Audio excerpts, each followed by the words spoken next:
This is Taco Cabana Thursday Night Lights, presented by the Gomez Law Firm. Good evening, everybody. You are looking live at Doug Ferris Stadium, and what a game on TNL tonight. It's number 2 Brennan against number 5 Taft in our TNL Top 10 on week 4 of Taco Cabana Thursday Night Lights. Good evening, everybody. I'm Don Harris, along with my broadcast partner, Chuck McAtenick, down on the sidelines. And Chuck, when the schedule came out, even before the season, we had this one circled on the calendar. We knew what Ashton DeBose and Brennan was going to be, and TJ Andrews and Taft have become a real player in this district. Yeah, I mean, these last couple of years, Don, these have been the 2 biggest bullies in the Northside League, no doubt about it. And even though Brennan lost their season opener by 1 point to Steele, that was their 2 top teams in the entire area, they have been playing super angry ever since. This is going to be a very interesting matchup to see tonight, given the fact that Brennan has only had 3 days in order to get ready for the Taft Raiders, and conversely, Taft has had their bye week, so they've had 9 days. This is going to be a fascinating matchup. Both of these teams do it a little differently, but both of these teams very, very talented. For all the talk, Chuck, about Ashton DeBose, Tyler Turner is the biggest recruit on the Brennan side. He turned down Baylor, initially committed to Baylor, decommitted. He is now committed to Oregon, one of the tallest, fastest. They have him at linebacker. He'll play DB in college, and what an athlete. Yeah, and I mean, we got an early clubhouse leader for best hair on the ball yard, too. This guy's some kind of player. As you mentioned, he's a hybrid. He can play linebacker. He can play safety. And the reason why he's going to a place like Oregon is because he can play both spots very, very well. But this Brennan team, Don, to your point, they are talented on both sides of the football. We're going to be seeing a lot of Greyhounds out here this evening. We talked about TJ Andrews. He's got places like Army, Navy, Rice. He's a very smart young man. You see the numbers, over 2,100 yards last year and 30 touchdowns.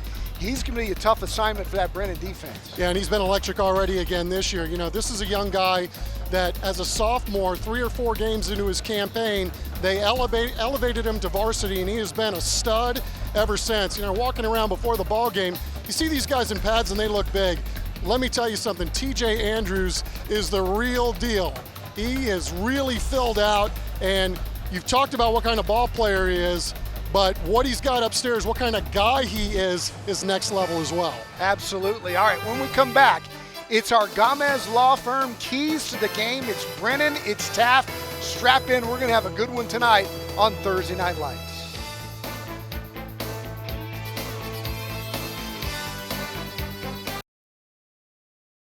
Welcome back to Ferris Stadium. Brennan and Taft here on Thursday Night Lights, and right now it is time for our Gomez Law Firm keys to the game. And Chuck, let's start with Coach Steve Baser and those Brennan Bears. Well, in talking to Coach Baser this week, I think he's still a little not happy about what happened in that Steele game and the way that his team performed in terms of too many mistakes. So they want to play discipline.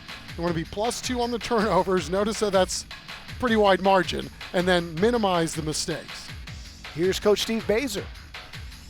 They got a heavy rushing attack. They sneak in some runs and some tricky little plays and this kind of thing. And you know, defensively they fly around the ball. So obviously we got to try to shut down the run as much as possible and be able to handle the play action pass and the tricks and all those kinds of things. But you know, TJ Andrews is a special kid and special player, and they've got a couple running backs that are pretty good, and the quarterback's pretty dual threat kind of a guy.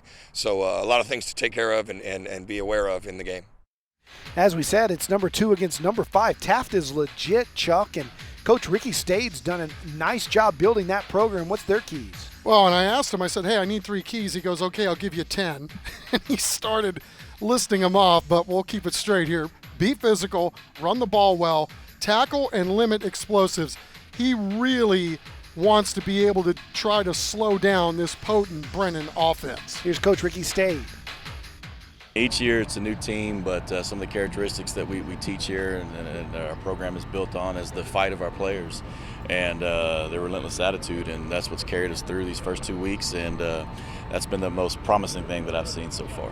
4 years ago, we came here with the intent of playing in games like this, and now here we are. Our kids came here to play in games like this, and it's no doubt it's a great opportunity, and this is what we live for. But it's not going to define our season one way or the other. We're going to keep fighting each and every week to try to reach our goals. Coach Ricky Stade coming up. We're closing in on kickoff. Brennan and Taft from Ferris Stadium on Thursday Night Lights.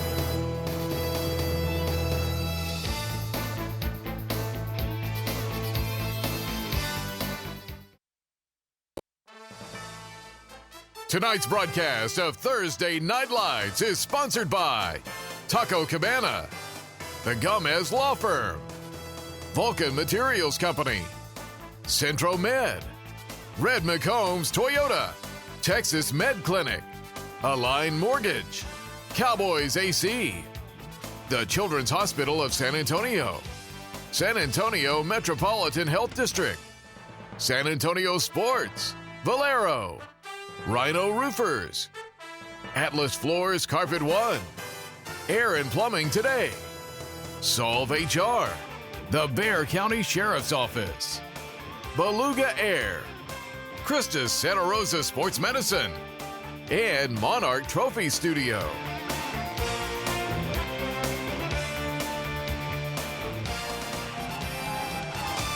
The Taft Raiders have entered the field, and here come the Brennan Bears. Both teams have taken the field getting ready for tonight's kickoff. Before that, we'll have our national anthem. But, Chuck, we've been looking forward to this one. And, going into the season, everybody thought Brennan Steel 1-2. You look at the Taft Raiders, undefeated at 2-0. They're going to get a really good test here tonight. Well, and Taft has been really amazing in their 2 games. And as we said, so they've got 9 days to prepare for this game. And I asked Ricky Stade this week if he thought that was going to be a decided advantage. He goes, I'll let you know. We've had a bye before and we haven't played well. So, Brennan is who Brennan is, Tom. This will be, I think, the most talented and deep high school football team that we will encounter in the area this season. I mean, they got studs on top of studs. And, Taft's got some good ball players too, but Brennan is just about as talented as a team we're going to see in this region all year. The color guard has taken the field. Let's turn it over to our public address announcer, Mr. Lou Kaluza.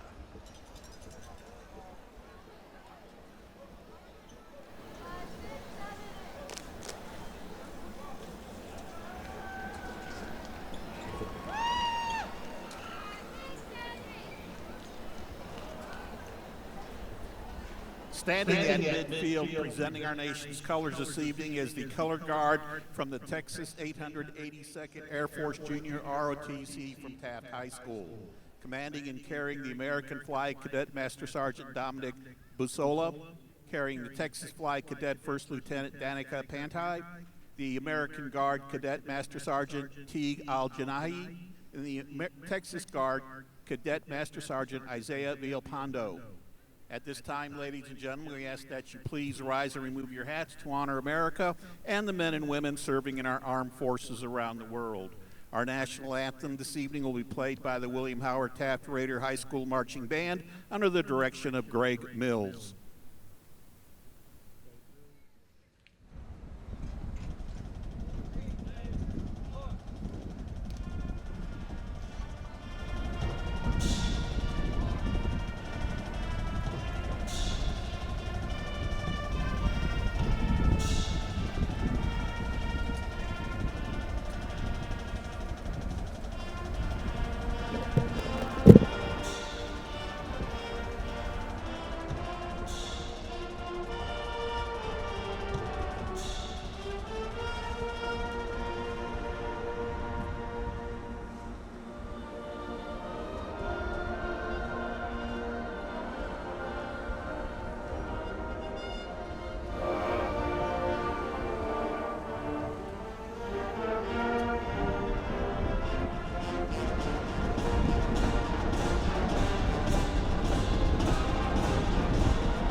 Game Time Weather is sponsored by Air and Plumbing Today. All right, welcome back. Time for our Air and Plumbing Today Game Time Weather. And Chuck, it is a beautiful night for football. 88 degrees, it is clear. The wind out of the southeast at about 10 miles an hour. And now that the sun is setting behind the stands, it is going to be a perfect night to play some high school football with Brennan receiving. Taft will kick off, and we will see Ashton DeBose, Coach Steve Baser, and his squad have the football first. Doing the kicking for the Taft Raiders is Josue Solis. And look out for those electric athletes from Brennan. Tyler Turner, Avron Carter, among the many. And here is our Rhino Roofers kickoff. And it's taken at the 30 and tripped up across the 35 for the Brennan Bears is Javen Dalton. And so good field position for Ashton DeBose and the Brennan Bears as they get their first possession of the night.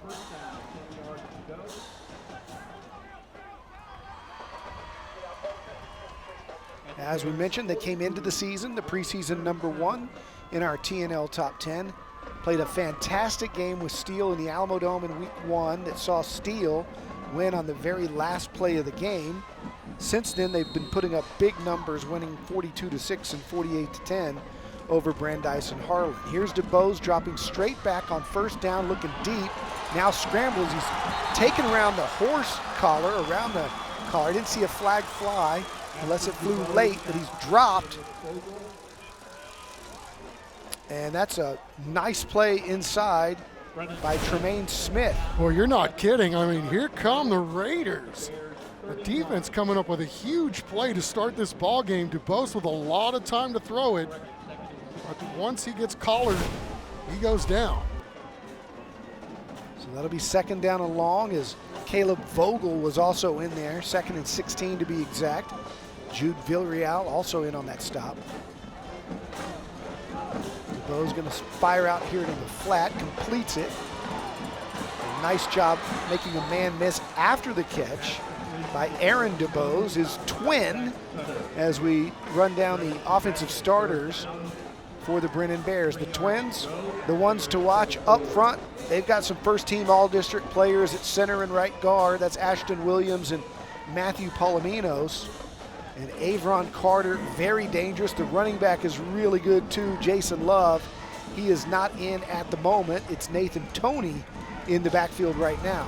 I mean, look at the size of these receivers, Don. I mean, they got some big old targets out there. Aaron DeBose goes to the left. Ashton rolls that way, looking for him. Then he's tripped up again and again. It's Caleb Vogel, the junior defensive end, doing a nice job to force a 4th down and about 6. And Baser's going to run out the punting unit. And a nice stop by that Taft defense. They were so worried about that Brennan offense as they line up in a swinging gate formation to start here. Armando Acevedo is the punter, and now they switch back into the traditional set.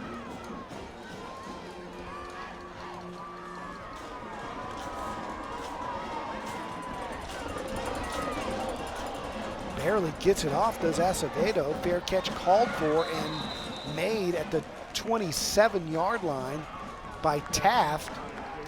Good penetration there by that special teams unit of the Raiders. And now it's the time for the Raiders to take over, and we will see Johnny Lott. He's a junior, was on varsity last year as a sophomore, didn't play much, but so far he is perfect. 16 of 16 throwing the football. Of course, he's even better running the football. He's ran for 237 yards and 3 touchdowns. But the key to this offense is number 0, TJ Andrews. He's the young man we've been talking about. And again, they've got an all-district performer on their offensive line in Devin Jacobs. Here on first down, Lott's going to keep. He's got the corner. He's got the edge. He's got the first down. And he's got the 44-yard line. And a quick strike by the Taft Raiders here on first down. Yeah, able to get outside, and talked about his prowess throwing the football. That's what he does best right now, early on in his varsity career. Don, between he and TJ, these guys have amassed 600 yards on the ground so far in 2 ball games. That's an aligned mortgage first down for the Taft Raiders.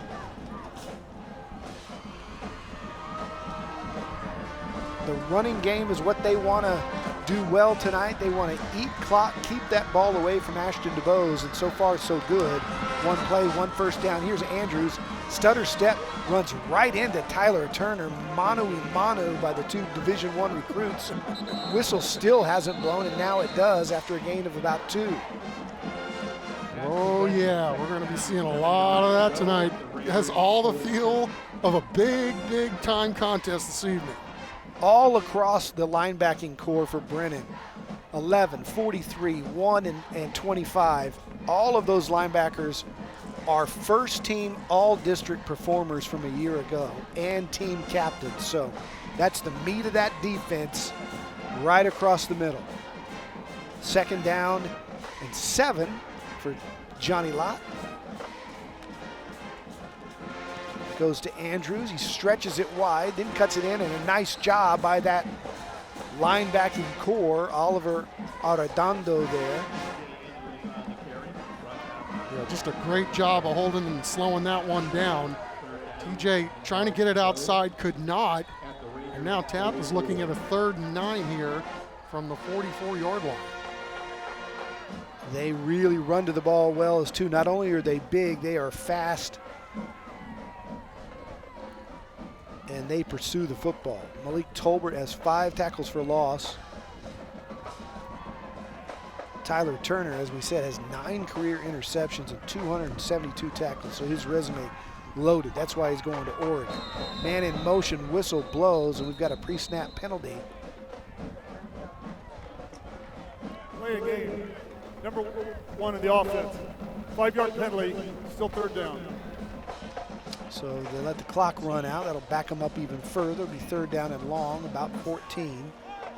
Robert Redding, our lead official tonight with his crew. Possession, 3rd down. Got a good crew tonight. Chris White, the field judge. Ron Tatch, the headline judge. Carlos Bally, Jordan Bally, Shantae Peters. Mark Pennington is the umpire. Good crews every week here on TNL. Lott wants to go deep, and now we have a whistle and a false start. That call was made extremely late, but we saw it live.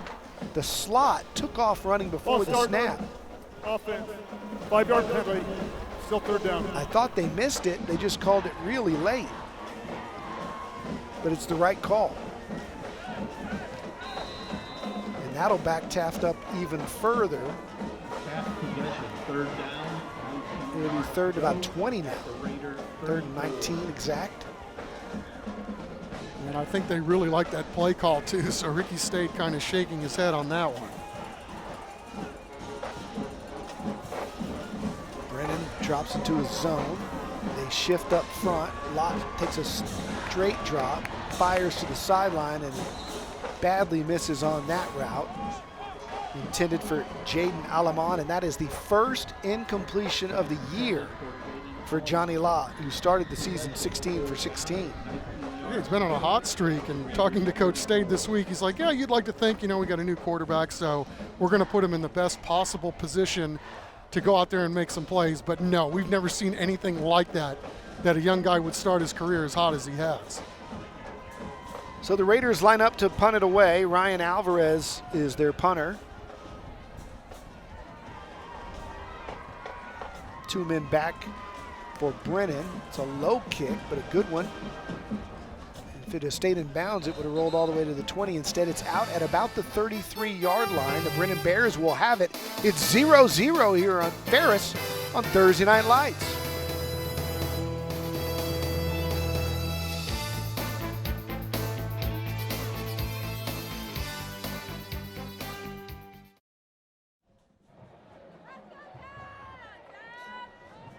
All right, guys, we have Matthew Powell here on the sidelines. He is representing our presenting sponsor, Gomez Law Firm. And let me tell you, 2 mats are better than 1. So I'm very glad that we have to have another mat on the sideline.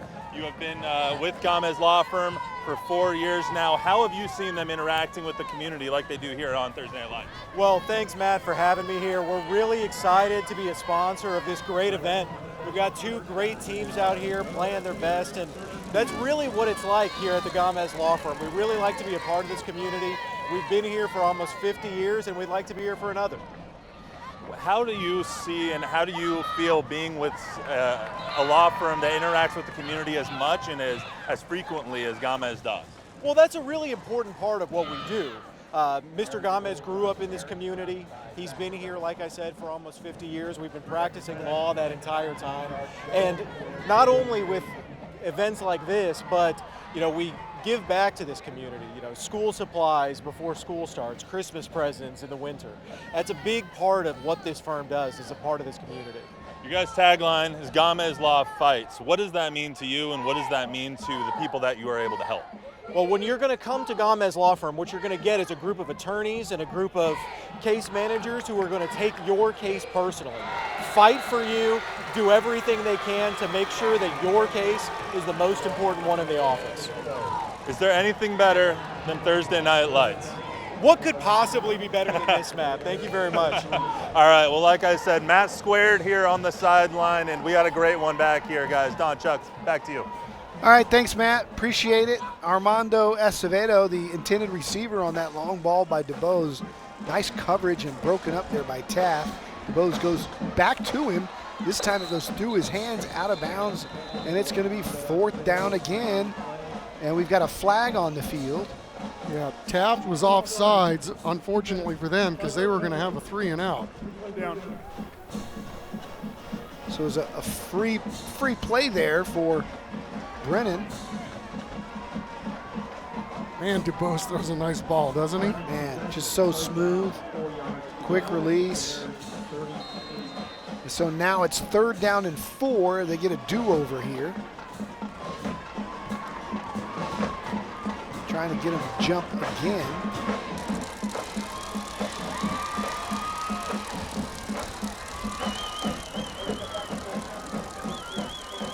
He's got Acevedo split left. Carter comes in motion. Rolls looking at Carter. Hits him in stride. Turns the corner. Gets the aligned Morgan 1st down and more all the way down to about the 49-yard line. They'll spot it right there. Yeah, really good play there by Avron Carter, just kind of leaking out. And, of course, Ashton throws such a nice ball. Right on time, right on target.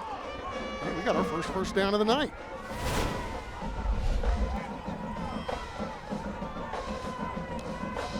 Here's DeBose. Hands right up the middle.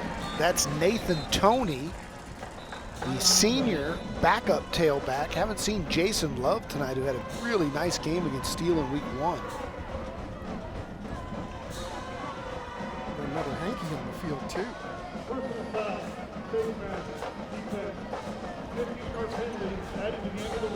And that's going to be a 15-yarder at the end of the run, a face mask penalty. And so Brennan benefiting from a couple of big-time penalties. One, they were off the field on 3rd down, and now personal foul face mask. That'll take it all the way down to the 33-yard line, and that's another aligned mortgage automatic 1st down. Brandon Wells comes in at the slot. He's got Lorenzo Contreras, bottom of your screen.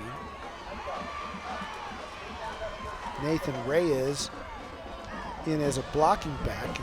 They go in motion, and DeBose is going to keep. He escapes one tackler, and then a gang of Raiders gets him down. Nice pursuit and team tackling there by Taft's defense, including Joy-Jean Castro, who got in on that. Yeah, and team captain Jude Villarreal as well, number 99. What a great-looking ball player he is. 2nd team All-District this season ago. Already 10 tackles and 1 for a loss, and gets to pad the stats on that one too. Sets up 2nd down and 8. 2 explosive receivers are set up to the left. That's Aaron DeBose and Avron Carter. Instead, they run right up the middle, and another good job on a blitz there from the linebacking crew.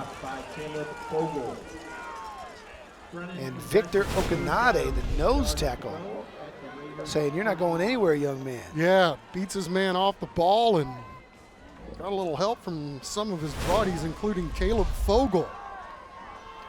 So it's 3rd down and 8. They've got DuBose singled up at the top of your screen. Armando Acevedo the third at the bottom. Carter's in the slot, and he is very dangerous, number 7. Now we're going to have a stoppage of play. Taft will call a timeout to think it over here on 3rd and 8. We'll take it with him. Still scoreless, 3:39 to go here in the first quarter. Week 4, Taco Cabana, Thursday Night Lights. Closed captioning for tonight's game is sponsored by Solve HR.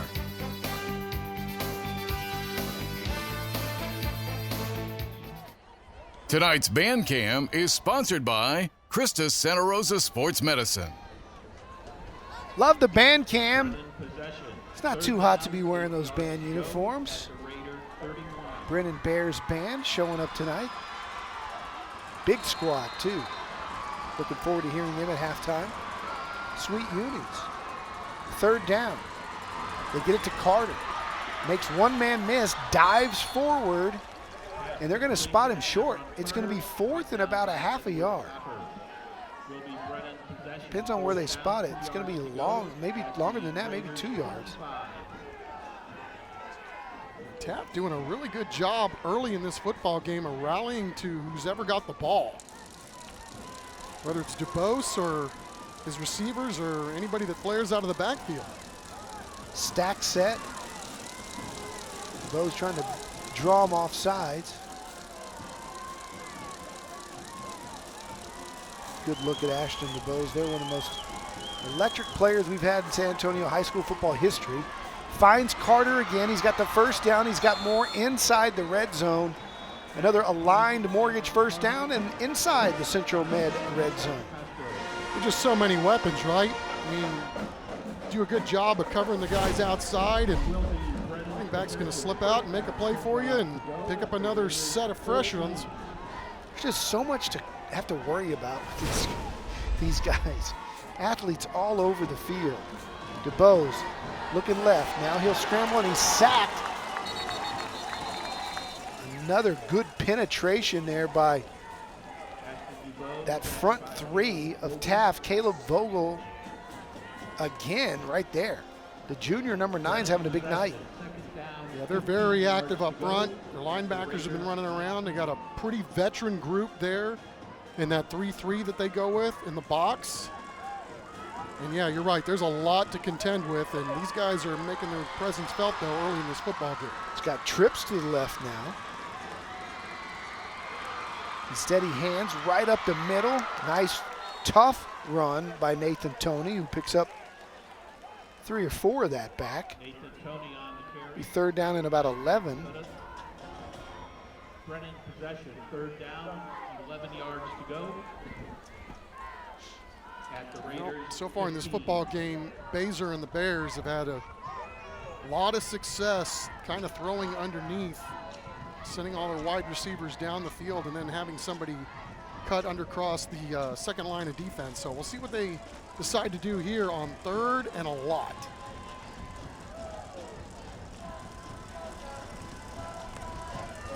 Those looking left all the way. Fires underneath. It's caught. Spinning to the 4 and down at the 5-yard line. I believe is A.J. Williams, or that might have been his twin brother, Aaron DuBose. All these jersey numbers look the same. 8, 9, and 6. They bunch up around the shoulder pads there. That's Aaron DuBose. Well, he spun out of that break awfully quick and at least gave his team a chance here on what appeared to be a 4th down call. Look at those numbers just pop off the screen. Nearly 7,000 yards and 94 touchdowns in his career. It's Carter, right up the middle. He's gonna score!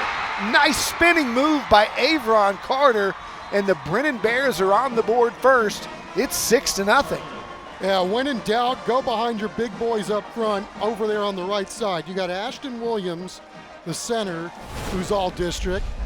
Palominos, who plays guard on the right side, and there was a little bit of crease that he got through that first line and then did the rest himself, scampering in for the game's first score. Devin Thompson for the PAT. It curled, but it got through. It's 7-0 Brennan. They score first, and just before the end of the first quarter, 35 ticks left when we come back.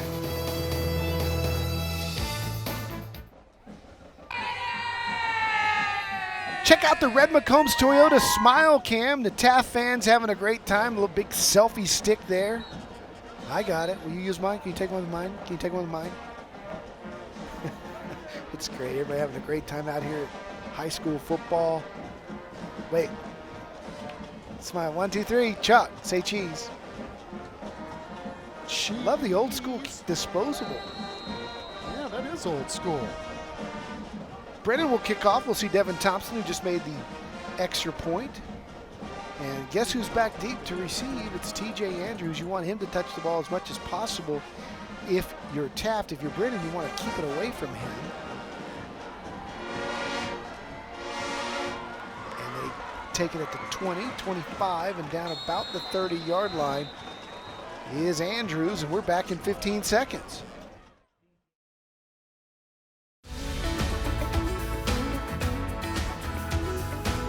Being a teen ambassador lets me speak up for teens who might not have a voice and be able to connect with other teens around the city. All right, so the Taft Raiders will get another shot at it here with 35 seconds to go in the first quarter. Quarterback Johnny Lott will take the field. He's got Andrews behind him, and Taft ready to even this thing up.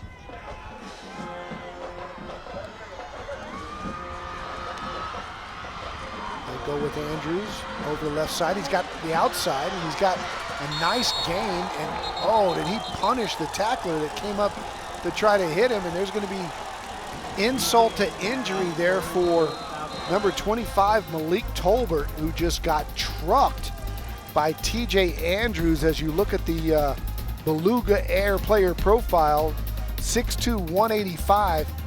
I think, Chuck, that Malik Tolbert might dispute that 185 number because he might think it's more like 1,850. Yeah, I would not guess 185. That guy is put together like nobody knows. Yeah, I won't go that high, but I'm got to be 210, pushing 2 bills for sure. That may be our collision of the game. Dead ball after the play. Unsportsmanlike conduct on the defense.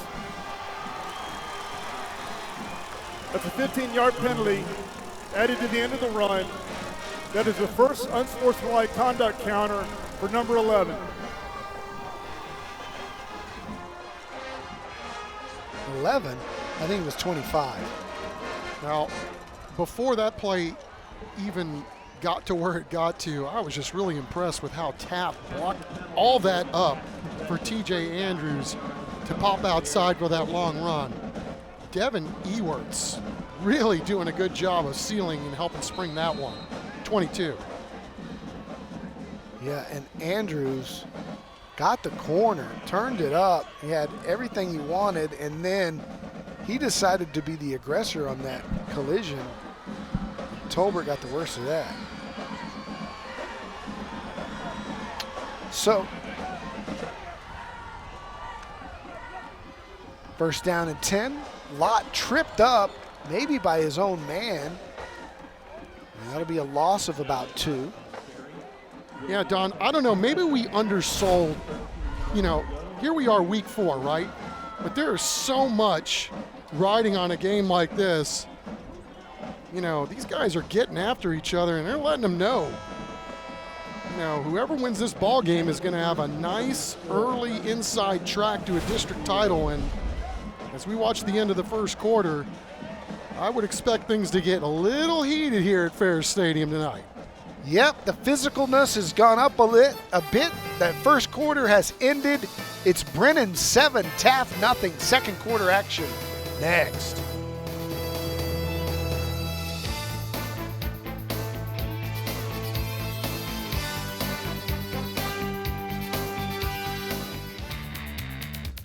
Welcome back. Time for our Texas Med Clinic first quarter highlights. The Taft defense showing up tonight, coming to play. They were all over Ashton DeBose early. The much highly touted quarterback was having a hard time navigating that defense. But the Brennan offense settled down, eventually driving the field, and Avron Carter capped off that drive with a short touchdown run. That made it 7-0. That's where we stand right now.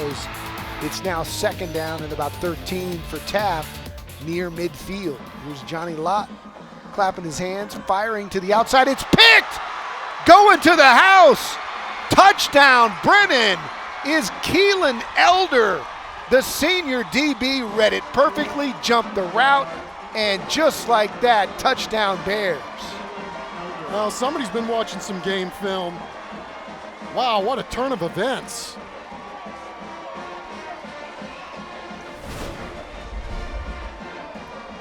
Talk about reading it all the way. I mean, that wasn't even a fair fight.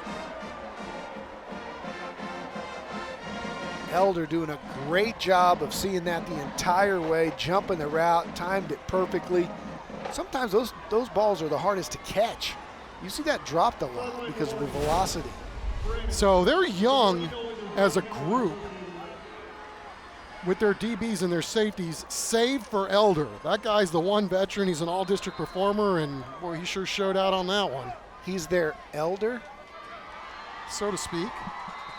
Yes, sir. Yes, sir. Wow, what a play. That makes it 14-0, and there's a play of the game nominee right there. Keelan Elder, 45-yard pick six.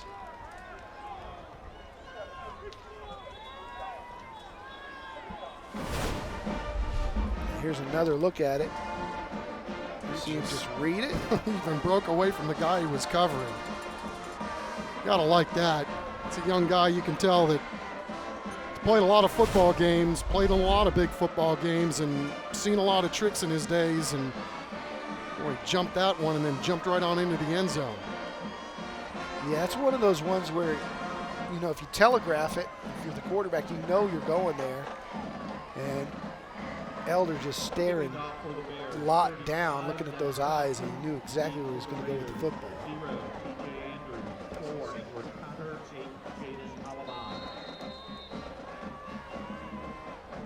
Bears getting ready to kick it away.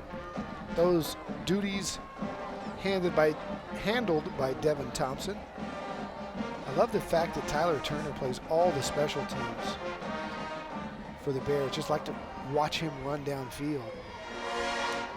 That one's going to bounce into the end zone, and we will go down to Matt Roy, who's hanging out in the student section. Matt? All right, guys, well, we have a great game going on, but you can't have a great game without a great student section, and the Raiders have brought Sean out tonight.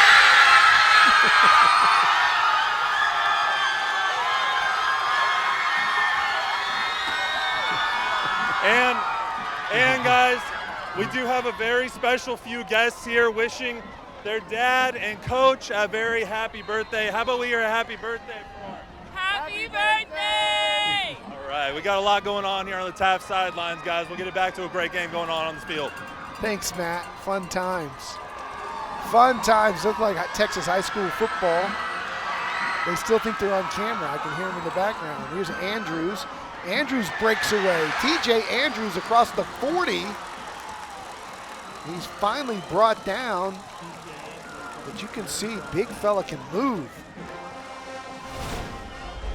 Yeah, one more step and he's going all the way to the house. Look at that, 3 cracks at him.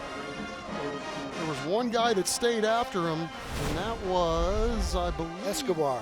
Escobar, that's exactly right. He was trying to, he like one of those little kids on the mutton busting at the rodeo, just trying to hang on for dear life. Now hand it left-hand side. There's a Cowboys AC first down there for Taft. Jaden Alamon. They really like him as a receiver. Ricky State was telling me before tonight's game that they are really impressed with this young man, just a junior. He's got 2 touchdowns on the year. And they will use him to run the football, even though technically he's a wide receiver. 2nd down and 5. We go back to Andrews, and he's looking to run people over. It takes about 4 Brennan Bears to bring him down after a gain of about 2 with the forward progress. Yeah, and Taft going a little quicker on this drive. See if they can take advantage of the fact that Brennan's defense has been on the field a lot as we take a look at the resume of one John Jackson, senior offensive lineman for the Taft Raiders. Thank you, Beluga Air, for letting us take a look at this young man's resume. Shot and discus on the resume, too. Like it. I'm shocked that you didn't mention his flow, man. He had great hair. He really does. Lot goes forward for another Cowboys AC 1st down. We've got a lot of guys talking about hair. There's a guy right there, man. He's got the show flow ready for 2 levels up.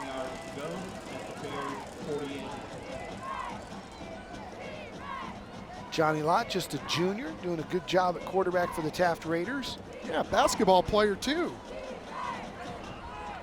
Moving the sticks. We'll go to Andrews. Check that. It's not Andrews, but it's a fantastic run by Sane Morales. In for Andrews, and Sane can run it. Yeah, that cut was insane. Look at this.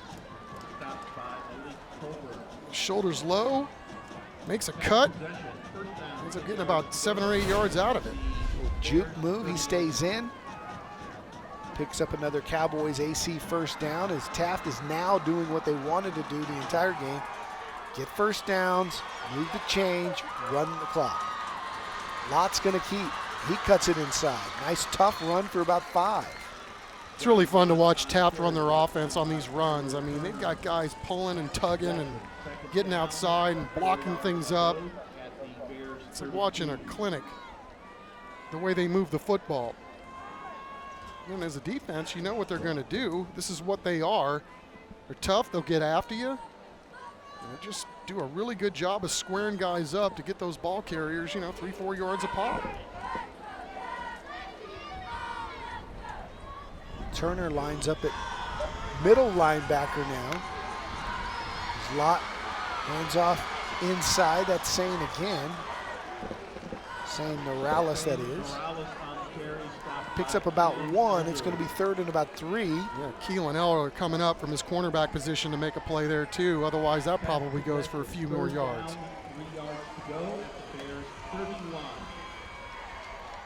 Andrews has checked back in the game at tailback. He's their bread and butter guy, and 3rd and 3 here, you would think a good chance they put it in his hands. And they do. And he bowls forward. Forward progress was right at the line.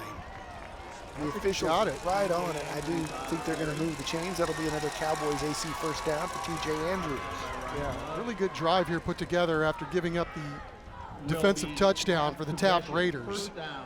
A little quicker on the tempo, and it's working to their advantage at this point. They're moving it right down the field. More importantly for Taft, they're eating up some of that clock that they want to keep the ball away from Brennan, although they're down 14-0. This time it's Lott keeping. He's got space. Lott up the middle. Lott, touchdown Taft! Johnny Lott takes it to the house from 28 yards. I watch a football game, and it looks like Taft is playing chess the way they run the football. I mean, it is just unbelievable how they square things up. And then obviously Lott's got a lot of burst and a lot of speed, but I mean, this is just unbelievable how well Taft blocks that up to give their guys some space. And what a great bounce back drive for that young man after he threw the interception. Josue Solis on to kick the extra point.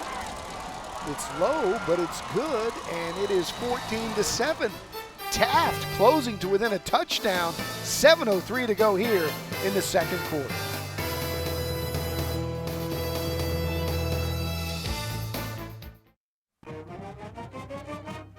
Check it out, it's the Red McComb Smile Cam.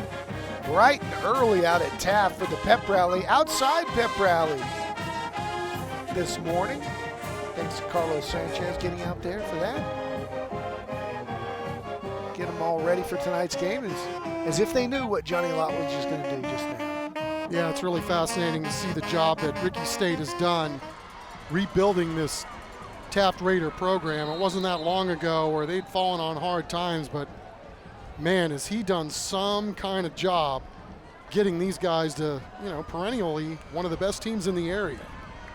And of course, Steve Baser, he's pretty much done it all since he stepped on campus at Brennan back in the day. I mean, these guys, year in and year out, you know that you are going to get a well-coached team that will fight you.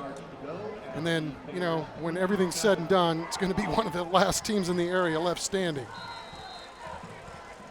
Got ourselves a ball game now, 7:03 to go. Ashton DuBose and company taking over on offense on their own 27.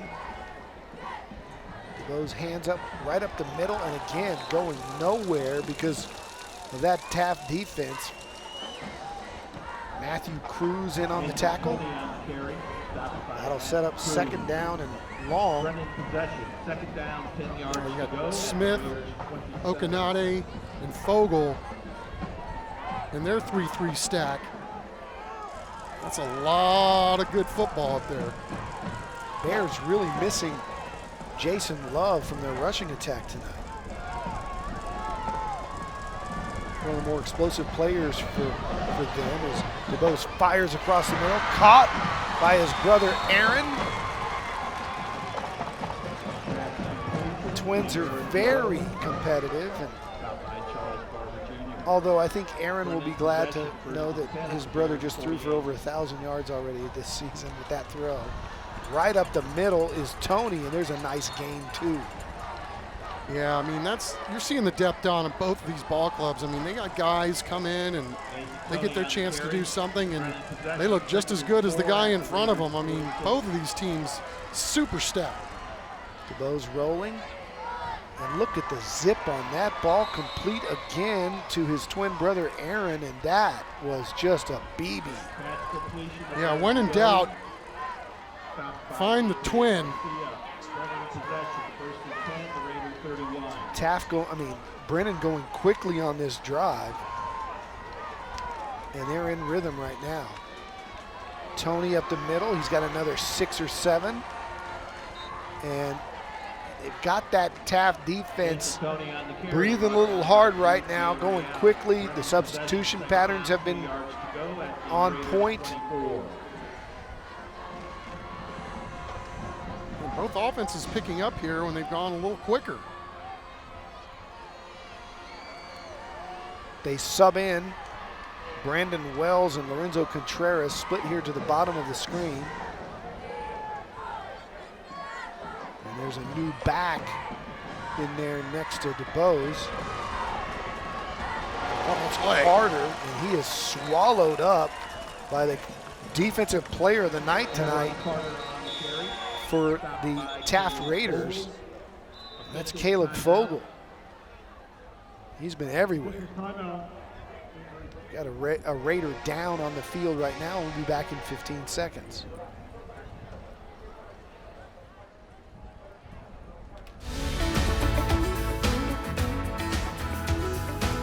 Being a teen ambassador gives me a push to be a better leader of my community, and it makes me happy to be of service to someone.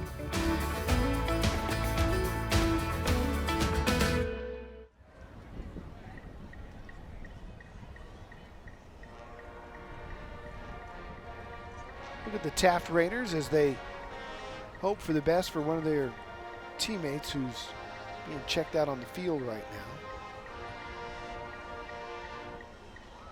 Yeah, it's going to be interesting, John, to see how this season plays out for both of these ball clubs. I mean, again, I think we're being fair to start the season. We would have said that, Brennan and Taft would be 2 of the 4 teams from the North Side League that would punch its ticket to get into the postseason. And, you know, so far to begin this early part of the campaign, both teams have really shown a lot. And it's going to be fascinating to see who can come out on top tonight because, again, whoever wins this ball game is going to be sitting pretty. I mean, especially Brennan. If they can knock off Taft, and they've already beaten Harlan and Brandeis, that's a lot of the heavy lifting as we look at John Castro leaving the field, and hopefully well, it's good to see him walk it off like that. 5 yards to go at the Raiders 26. So 3rd down and 5. DeBose sends Carter in motion. He will follow him, and DeBose is going to keep it and be pushed forward by his teammates for another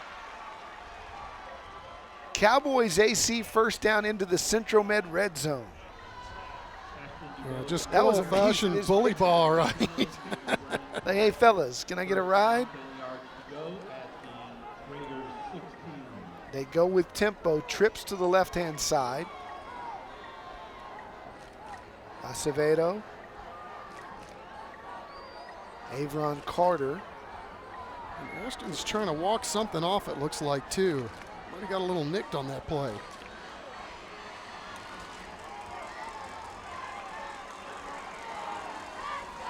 They bring Acevedo in motion, and now they take a timeout. And we're getting too late in the clock, and we'll take it with them. It's 14-7 with 4 minutes to go in the half. Brennan over Taft on TNL.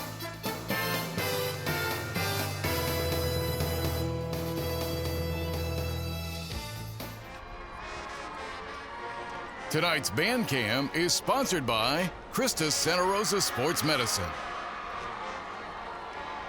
The band cam taking a shot of the full band as Taft heads to this field, getting ready for the halftime show. Stick around for the halftime show. But before that, we got Brennan threatening inside the Central Med red zone. Got it. Bose over the middle, and it just high and behind a little bit for Armando Acevedo III. Had him wide open and just missed him. Taft giving him a lot of cushion down here, and what a great route by Acevedo, was wide open. And when you say a little too tall, that's saying something because Acevedo's pretty long. That'll set up 2nd down and 10. But nothing seems to phase this young man DeBose. Just in total control, seems to be at all times. Yeah, even when he was a sophomore, that's what we were impressed with. Sees the field, and now he's going to run. He's got some blockers. He gets to the edge. He wants to run somebody over and does, and gets down to about the 2. You're probably mad that he missed that pass on the last one. Take it out on somebody. So Brennan's knocking on the doors. We get a good angle of this one. Yeah, here comes the train, and talk about blocking. Brennan doing a really good job, and DuBose doing the rest. Lowering the shoulder and lowering the boom. Sets up a Cowboys AC 1st and goal for the Brennan Bears. Again, their bell cow running back, Jason Love, is out tonight. 10th play of this drive. So we'll see. They line Carter up at running back. They've got Nathan Toney in there as well. And they're going to roll the little boot back of the end zone, and that's incomplete. Looking for the big fella, Nathan Reyes. Goal to go at the Raiders 4. And Gabe Garcia with really good coverage. Good coverage there. Nathan Reyes, a senior tight end. They jumbo package there. 3-year starter at tight end and fullback. The team ace award winner in 21 and 22. Great kid on the field and off. And he may be a little nicked up. They're looking at him on the sideline, on the field, right at about the 5-yard line. He came down hard. He went up to make the catch, and when he came down, he was a little twisted up and fell awkwardly. So I think they want to just get a good look at it, see if he may have tweaked something right there. Hit his head too, so he might be a little woozy.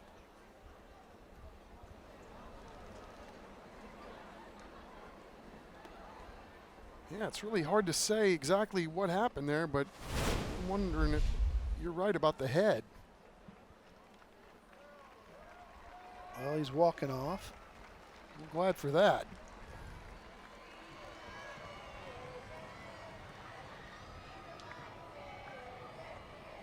Looks to be all right.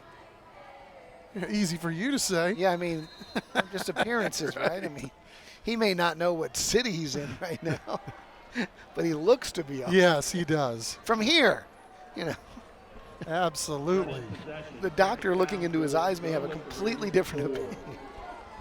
But from where I sit, he looks fine. Right? 2 men split left. DeBoe's going to keep. DeBoe's going to score, and it's 20-7. Ashton DeBoe's making it look easy, just walking in from a couple of yards out. Yeah, that was a really nice decision by Ashton DeBoe's right there as he was climbing to see when the hole was going to open up. He had a couple of options there. Could have gone further and then made the cut, but he saw something earlier, and boy, he didn't take long to shoot through that hole and score 6. Devin Thompson's extra point is right down the middle, and it is 21-7 Taft. And we're shining a light on the area teams that are making a difference in our communities with the Beyond the Game program. Let's hear more about this unbelievable initiative from San Antonio Sports, Jenny Carnes and Valera.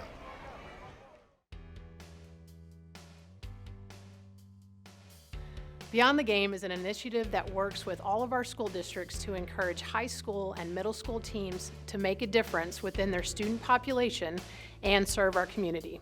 We know that students who participate in team sports are setting the foundation for their future in the workplace by learning teamwork, unselfishness, and respect. This program recognizes high school and middle school teams for working together to make a difference in our community.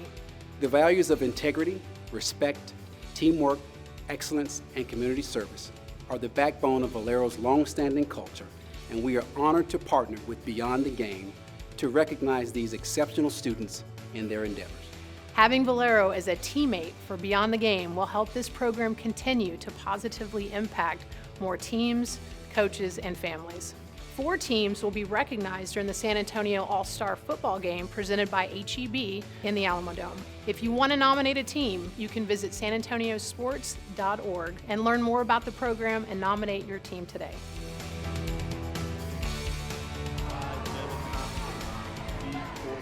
Our thanks to San Antonio Sports and Valero and the Beyond the Game initiative. We feature them every week on our sports shows, and it's just an unbelievable initiative that started here a few years back. Stan Lang taking the lead from Northside, and we've got athletes and kids programs from all over San Antonio doing great things in the community each and every week. And it's a fantastic program to see them reading to first graders or cleaning up garbage in a neighborhood or a million different other things. It's really, really good to see. Yeah, I mean, you talk about, the demands on these guys' time too, right? As students, as ball players, and, to give of themselves when I'm sure their time and their time away from school and football is very, very fleeting. They're out there doing that, all that good stuff. It just really is. It's a wonderful assessment as to what's going on at all the schools in our area and the leadership that's come and, kind of guiding these guys to do their thing. So Taft wants to answer. They've got 3 minutes and 50 seconds, and Johnny Lott showed us on the last drive he doesn't need that much time. He's got some speed. He's brought down by Tyler Turner. One-on-one damage there. Loss of about 3. Set up second down and 12. Andrews behind Lott. They're the 1-2 punch of this Taft Raider offense, and they've been the guys tonight. I've been impressed with their defense as well. Here's Andrews. Slips and just tripped over the 20. Stuck his foot in the ground, and there was just no footing for him. It's just not fair. Feet betrayed him on that one a little bit, and obviously not his fault, but It's kind of funny sometimes when you watch a guy as athletic as Zero seems to be. He just sometimes seems the field tall, kind of right? betrays you. Yeah. He's got that No, he's Dickerson, tall. Yeah. Herschel Walker almost, like quick feet, short steps. And yet still really good getting low. Yeah, Lott now keeps nice little pump fake. Hit hard at the end of it. And celebrating that tackle for the Brennan Bears, number 48. And that's Caleb Barton. Got there and made him regret that decision to little deep pump fake. Yeah, the junior doing a really nice job kind of going with the flow and rallying to the football. Not necessarily his play, but he ends up making one. 4th down and 8, and they're showing, certainly they're just going to let this clock run down and then kick it. 149, you do not want to give Brennan the football right there. So they'll drain that clock, that play clock to 0, 143 left. They'll burn the timeout. They will likely punt it away.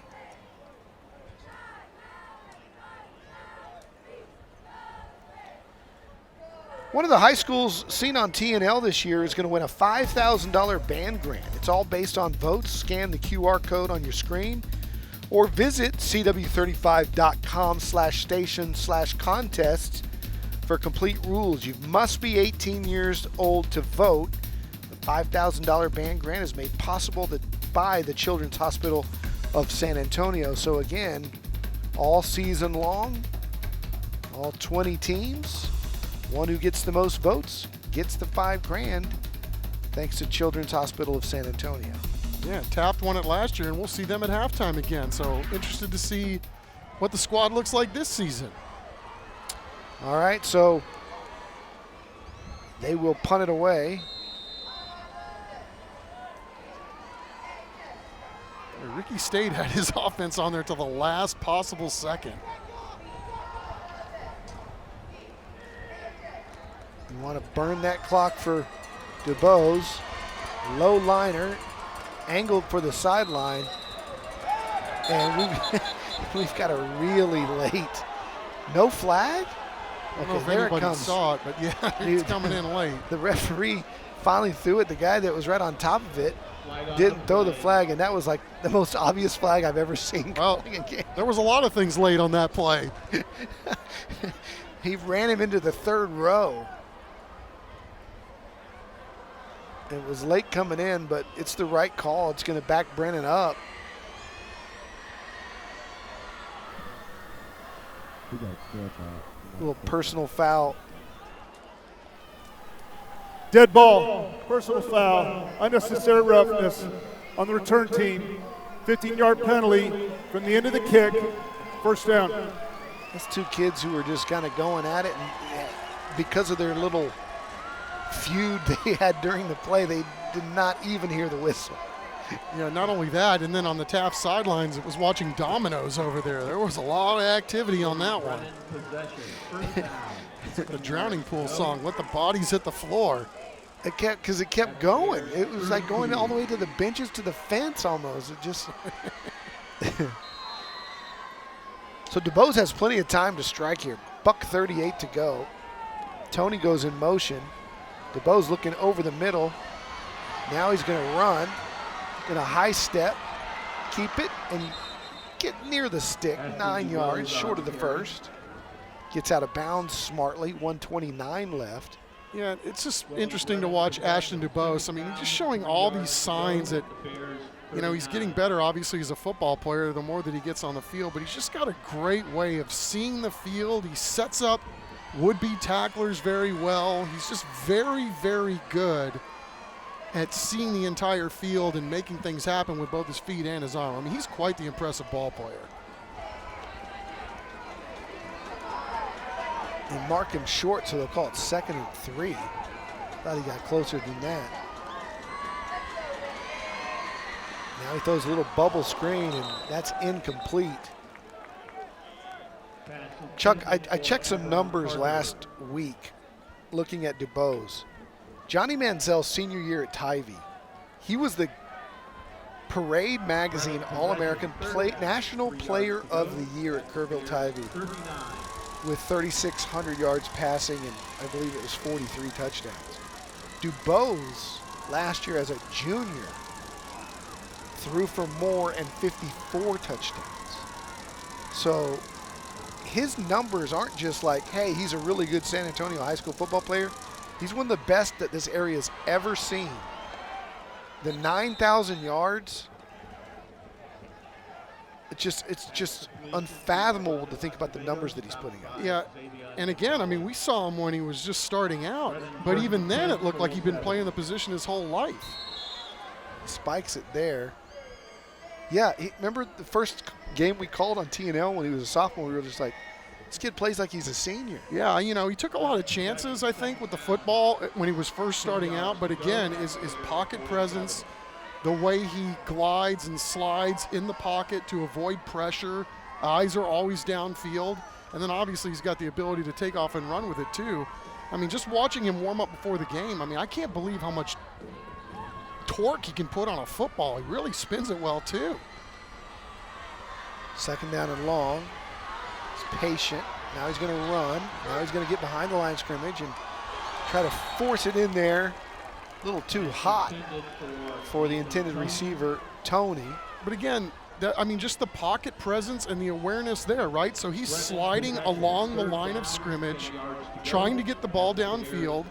He could have run with it, but he saw the way his receiver was kind of slipping to try to get open, and he saw the way the defense was reacting to it. You know, just a really heady player on top of all the physical attributes.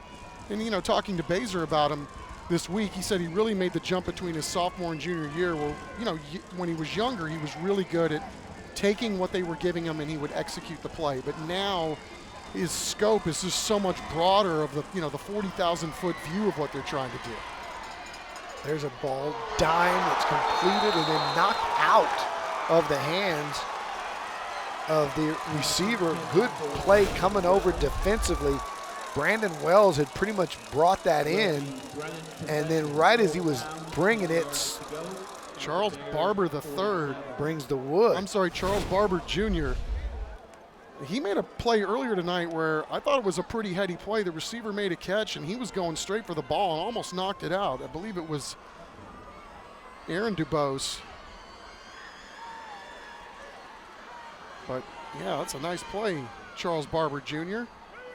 You got the Bears off the field here right before halftime.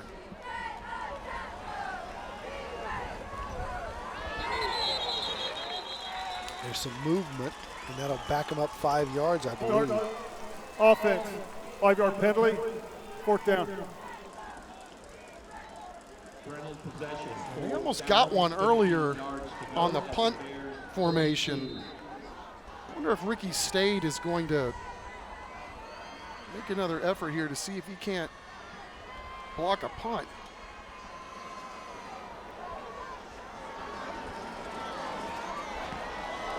Almost. And don't forget, at halftime, stick around for the Central Med halftime show. We'll meet our scholar athlete and hear from both bands and band directors. Always love to hear those bands at halftime. Good football game here with 47 seconds to go. Last year as a junior, DuBose's numbers, 3,623 passing yards and 53 touchdowns. He also ran for nearly 1,000 yards and 15 touchdowns. All right, let's see what Taft does here before the half. 47 seconds, one timeout. Pretty decent field position here to begin this drive. We've seen Andrews and Lott can break it at any time. With jet sweep coming this way, and a great job by Tyler Turner. That's why he's going to play at Oregon for the Ducks. Closing speed to make that play. Yeah, Keelan Elder got a little nicked on that play too. He's running off the field, but what an outstanding play by the Oregon commit. Read it. Yeah, it's one of those plays, if you're Taft, you want to run the ball on first down, see if you can get something positive out of it. Maybe see how that dictates the rest of your drive. Yeah, and I think Ricky State just said, let's play second half, fellas.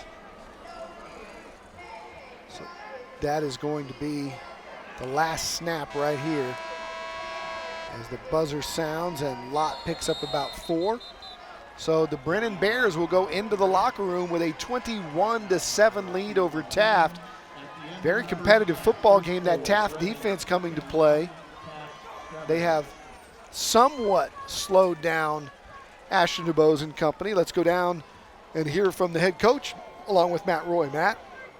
All right, Chuck, Don, we got a great game going on here. Coach Stade, you said one of the keys to the game was going to be being physical. I think we all just saw the physicality on the tackle right over here on the sideline. What can you say about your team's physicality so far? I mean, we're a physical football team. That's how we're going to make our hay, and both teams are getting after it right now. We got to cut down the mistakes. We kind of gave them one, a cheap one right there. We got to make them earn them. One other thing you said was you have to limit the explosive plays. This game feels like it almost was at that tipping point, and then you guys got that long touchdown. So what did that touchdown mean for your guys' momentum going here? I mean, after we gave up that pick six, we had to answer, and we had to answer doing what we do, and we did. And we get the ball coming out of the half, and we got to get right back to it. All right, Coach. What's the game plan? What's the adjustment going into the half? BS, limit the mistakes, and get after and get them off the field. Appreciate you, Coach. Thanks so much. Guys, send it back to you. Thanks, Matt. When we come back, it's our Centro Med halftime show. We'll hear from the bands. We'll meet our Scholar Athlete of the Week, Brennan over Taft, at the break here at Ferris Stadium.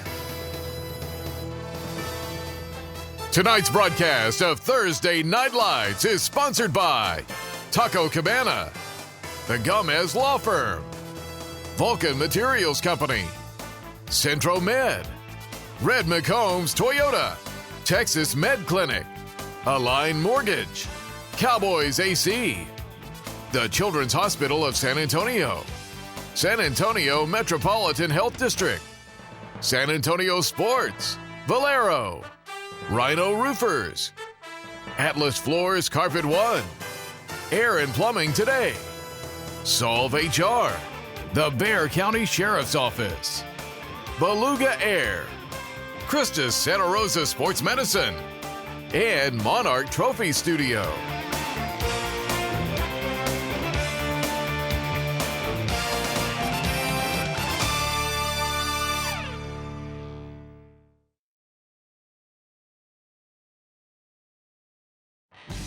Welcome to the Centro Med Halftime Report.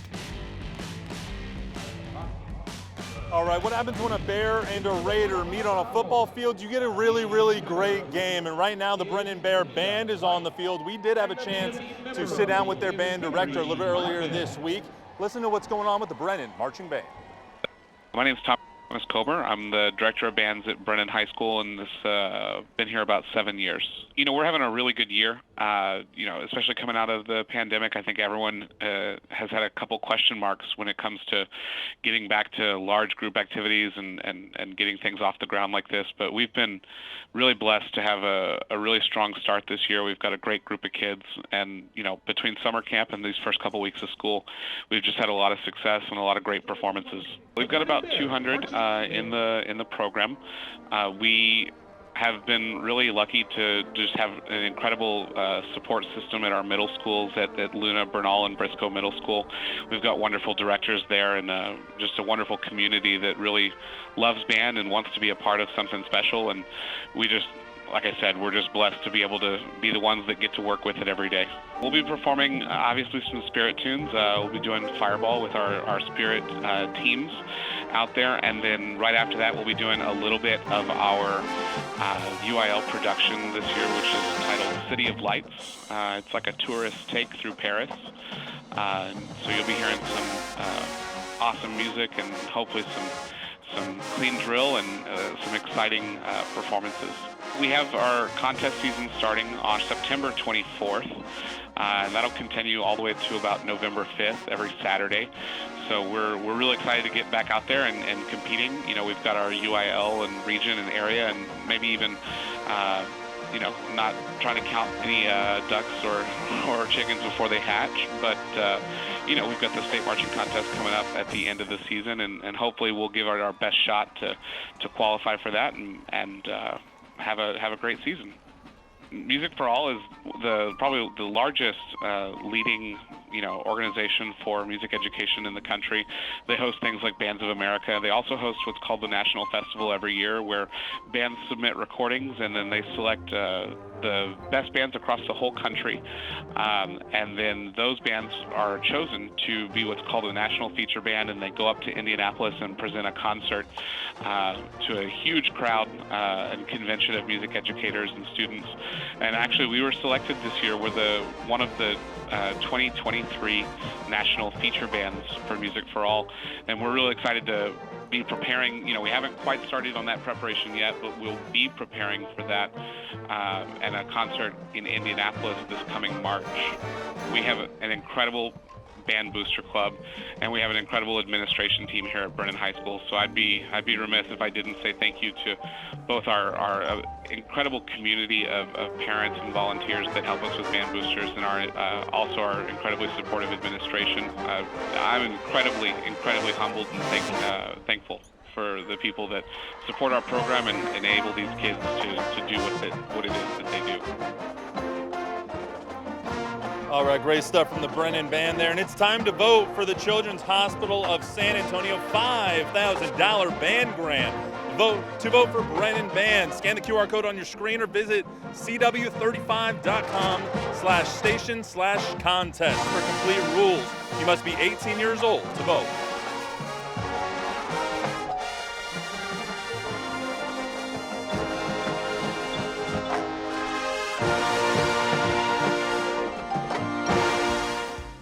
San Antonio middle and high school athletes are doing great things for our community. San Antonio Sports and Valero are shining the light on teams who model key values through their action. This week, we salute two schools whose community projects demonstrate beyond the game values. Members of the MacArthur High School's baseball, football, cheer, and band teamed up to support Regency Place Elementary students as they began their school year. They assisted with traffic control and held a pep rally in the school hallways.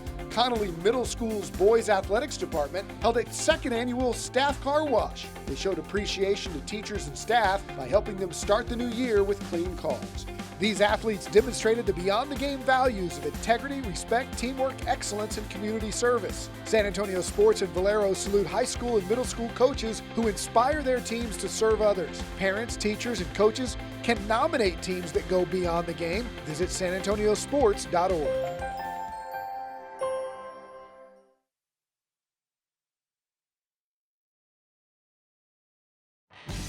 You're watching the Centro Med Halftime Report. Vulcan Materials Company is proud to recognize outstanding student athletes. At the end of the year, they'll present a $10,000 scholarship to one of the scholar athletes that is recognized on TNL. Let's meet this week's students. Meet Caitlin Graber. She is a 3-year varsity soccer player at Brennan High School, all district on the field, 4.1 in the classroom. She's living a dream come true since she was 5. My journey as a soccer player overall has been a good one. I think all the moments kind of come together and they create one big, good moment. Do you want to play in college? I am actually committed to the University of Arkansas Little Rock, so yes, I'm going to play. Oh, wow.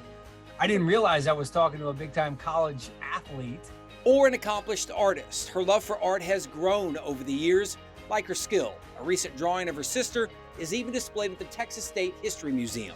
It is a way to relieve stress when I'm not doing soccer, because that takes a lot of my time. I like to draw, paint, and listen to music, and it kind of just helps me calm down and take a break from everything. What's your biggest dream for your senior year?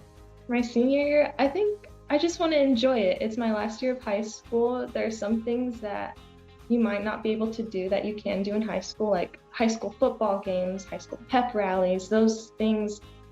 It's our last chance to do them as seniors, and I kind of want to do it all.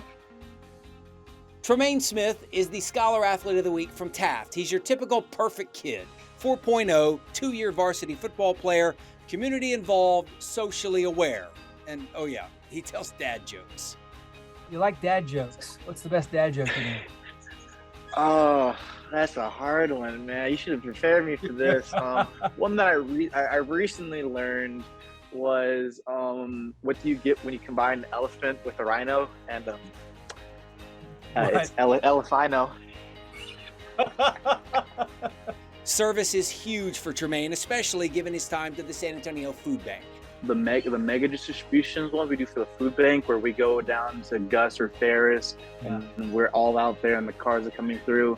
That one is really enjoyable. I get to be there with my friends. I get to help the community, help meet new people, and help them out when they need it. You realize the best part of Tremaine is that he knows where he's going because he sees where he's been and he wanted more. If it was younger me looking at me now, I was shy, I didn't have the best grades, and I feel like I've grown as a person where I'm able to actually communicate with more people. I have good grades, I have friends I can hang out with and spend time with, and I feel like that he would be really proud of me being able to do that and accomplish those things. Who is Vulcan Materials Company? You see our trucks on roads all over San Antonio and the surrounding area. But what do we do? Well, our story began over 100 years ago, and today we are the nation's largest producer of aggregates. That's stone, sand, and gravel. Plus, we produce construction-based materials including asphalt and ready-mixed concrete, the stuff to build the roads you travel, the schools your kids attend, and the homes you live in. Everywhere you look, you will see our footprint. Our story is one built on the talent, dedication, and performance of our employees. Hardworking San Antonians just like you. Our mission is to be responsible stewards with respect to the safety and environmental impact of our operations and products. In other words, we want to be your good neighbor, doing the right thing, the right way, all the time. The Vulcan way. Who are we? We're the ones helping to build a rock-solid future in San Antonio. Vulcan Materials Company, proud sponsor of Thursday Night Lights and Scholar Athletes.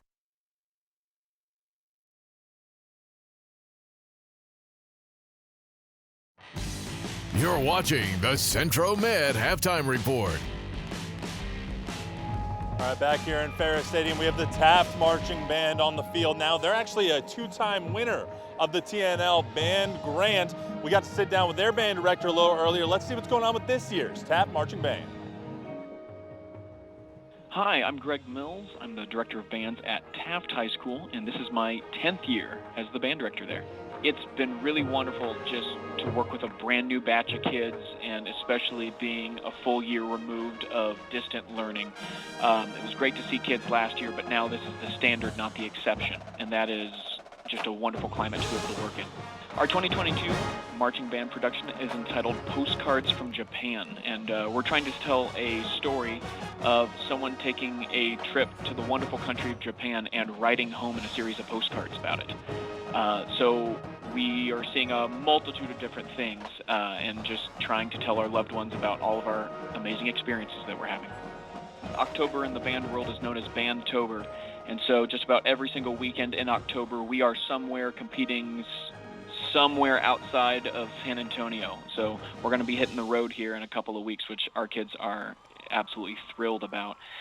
We also have some other events coming up in the springtime. In February, our jazz ensemble was selected to be the invited jazz ensemble for the TMEA conference, which stands for Texas Music Educators Association. So on February 10th, you can catch the Taft Jazz Ensemble performing at the Henry B. Gonzalez Convention Center.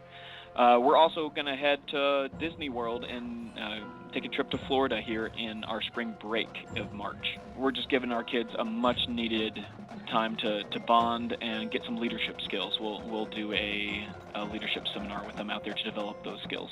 Our band booster board and band boosters are always wonderful, huge supporters of our program. We have some of the best parents in the city. Also, our administrators, both on the district level and a campus level, are just top-notch. There's no administrators, in my opinion, that are better than what we have at Taft and ComArts right now, led by Miss Marty Fernandez. We're also super happy that our football team has been doing so well for the last couple years. We've been in playoffs for 2 consistent years, and we're looking forward to a third. So we're ready for it to be a nice long year. Go Raiders. And to vote for the Taft Band, scan the QR code on your screen or visit cw35.com/station/contest for complete rules. You must be 18 years old to vote. Thanks again to the Children's Hospital of San Antonio for sponsoring this year's $5,000 band grant.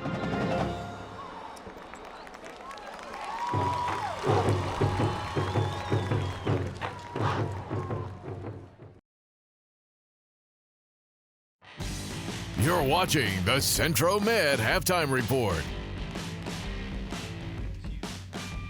It is halftime. We're about ready to kick off the third quarter here on week 4 of Taco Cabana Thursday Night Lights.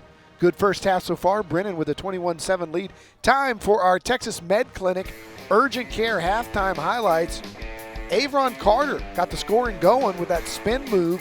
Made it 7-0. Brennan early on in the first quarter. That was how the first quarter ended. A lot of scoring in the second quarter, though. Keelan Elder with the pick 6 going to the house. Made it 14-0, but Johnny Lott answered that. He threw the interception. He says, I got to make up for it, and he did with his legs. 28-yard touchdown makes it 14-7 Brennan. And then Ashton DeBose made it 21-7, taking it himself from 2 yards out, and that's where we stand at the half. Let's take a look at our first half statistics. And Chuck, again, Taft doing a great job, as we knew they would, running the football. But right now, it's the passing game and fairly equal throughout the numbers. The turnover and the pick 6 really are the difference. Yeah, looking forward to a great second half. And that's coming up. We're back with the kickoff of the third quarter next.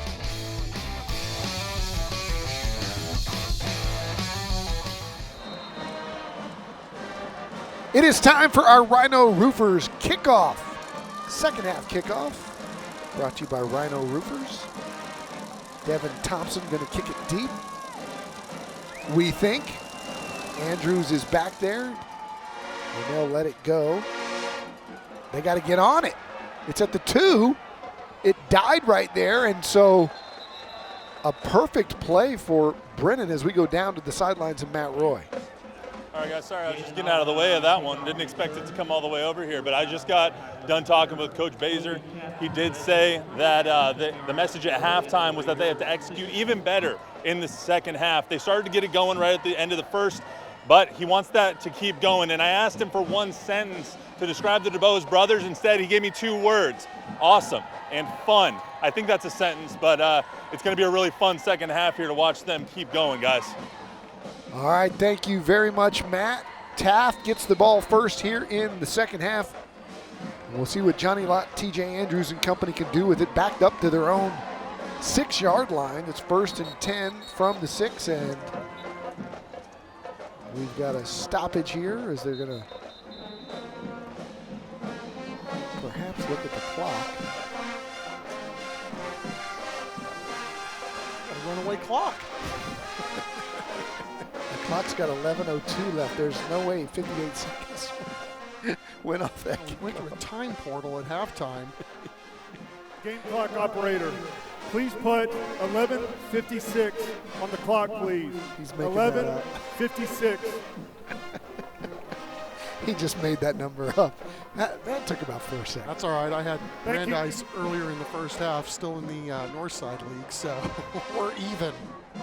You know, I get mascots wrong now. After a school changes the name, I'll call them something they were called 20 years ago. It happens. So they sort that out. Lott's going to keep, and he's not going anywhere, getting into the backfield and making a great play for the Brennan Bears is Dylan Avalos, and Lott's a little gimpy, getting up slowly, limping back to the huddle, see if he's going to be okay. He's got a limp. So we talk about the size, the speed, the talent at Brennan. Dylan Avalos comes in, makes a play here to start the third quarter. Just a sophomore. Wow. You imagine how much talent he's got to have to be able to get on the field with these guys. For sure. So 2nd down and 13, deep in their own territory. Lott throws a slant over the middle and had a man. Had him open, just missed him. Nice little slant route there by Jaden Alamon. And he just missed him on the throw. That sets up 3rd down and long. And yep, after that run, he tried to do his best Hudson Card impression to stay tough and stay out there, but you can tell he's really hurting now. Yeah, and probably had a lot to do with missing that throw too. Yeah, he's not happy about it. It happened on that tackle on the previous play, where right at the end of that tackle, he got rolled up on, I think, by Dylan Avalos. And he's apparently sprained an ankle, so we'll see. And the Taft Raiders list Ryan Alvarez, number 17, as their backup. It happened right there, you could see it. And here's Alvarez. He's a senior. He's thrown the ball 10 times this year, completed 3 of 10. So he's been playing in some mop-up duty. And we'll see how he does with Andrews behind him on 3rd and 13 at his own 2-yard line. So not optimum position there. They hand inside to Alamon. It is read perfectly by the Brennan defense, and Wakil Mateen, one of 2 guys there to bring him down. It'll be 4th down, and they'll be punting with their heels at the back of the end zone. Guys losing hats on the field. We talked about the importance of this ball game for both of these teams. I mean, these have been the 2 biggest bullies on the block here at Northside the last several years. And what an important matchup this is for both of these teams. Obviously, the winner is going to have a nice inside track to a district title. They do what they're supposed to do the rest of the way, but huge matchup tonight. And again, Brennan has beaten Brandeis, but Brandeis, Chuck, is now in the Northeast League. Avron Carter back with Tristan Escobar. And it'll be Escobar letting it bounce and then picking it up right at the 40, and he stepped out of bounds. And it'll be Brennan football when we come back. 21-7 Bears, 9:55 to play in the 3rd. Closed captioning for tonight's game is sponsored by Solve HR.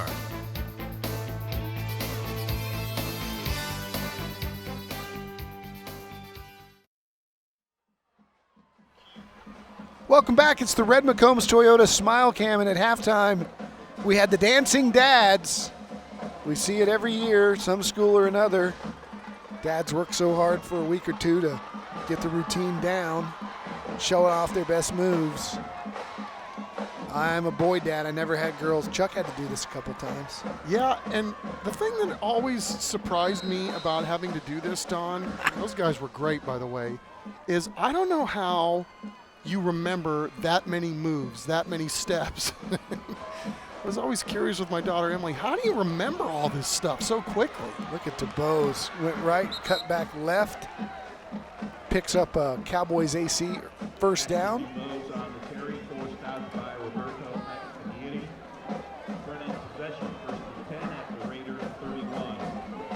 Let's go down to Matt, who's got an update, injury update, Matt. Hey guys, quarterback that went out last series, he came over, he took his cleat off, he took his sock off, he got his ankle taped, he's walking around now, helmet back on, he should be good to go for the next series. All right, thanks, Matt. As DuBose makes it look easy with that little roll to the right, slings it out and hits Avron Carter in stride. That'll move the sticks for an Align Mortgage first down. Yeah, it's a good sign for Taft, too, because they're going to need Lott back. Right up the middle on the run. It was Jordan Love. Jordan Love did not play in the first half. And we were wondering about his injury situation, and here he is coming in at halftime. Well, he got a little nicked up, and they got a really good or a positive result on the injury report, and he was going to be a game-time decision, so it's good to see him out there because this guy's electric too. Here he goes, touchdown, Love, his second carry of the game, and you called it, Chuck. Just like that, making it look easy, walked right on in. One of the more explosive players in the whole San Antonio area. The DeBoses get all the run, but Love is a very talented player. We wondered where he was because he was listed as a starter. And he comes in second half action and says, this is what I can do if you put me in. Look at that, one big stiff arm, and that's a good way to keep the injury clean right there, right? Going to the end zone, standing up. Just a junior, Jason Love makes it 27-7, the extra point. Makes it 28. And the Brennan Bears are in control here now in the third quarter. Get off me.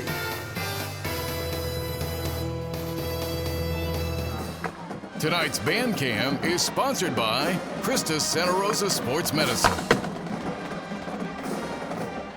And this is a look at our Christus Santa Rosa Sports Medicine Band Cam. Great bands at halftime, huh? What a great show. Two big, impressive bands from these two schools. Kick it away and caught on the fly right at the 3.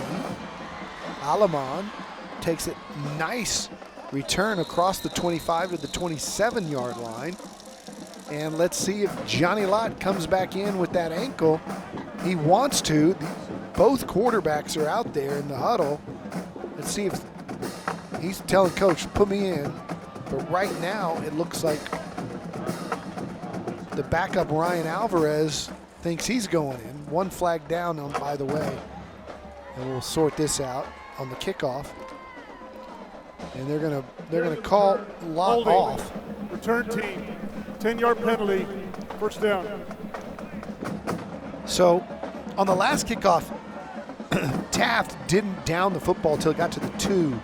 They put him in a horrible field position situation. Brennan gets the ball at midfield, drives right down, and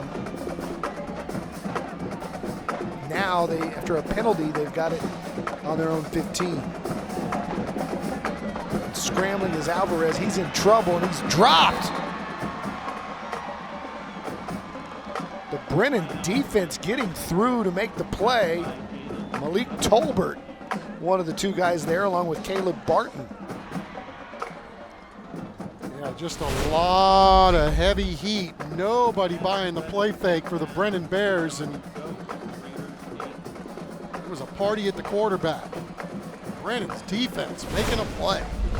This is a tough field position game now for Taft in the third quarter.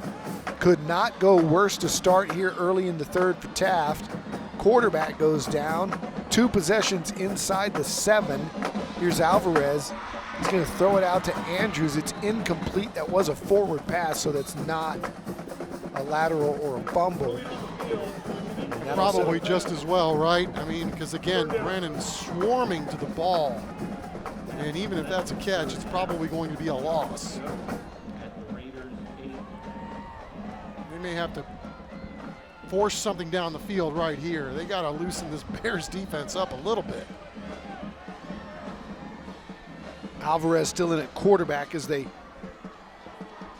widen out Shamir Finister, bottom of your screen.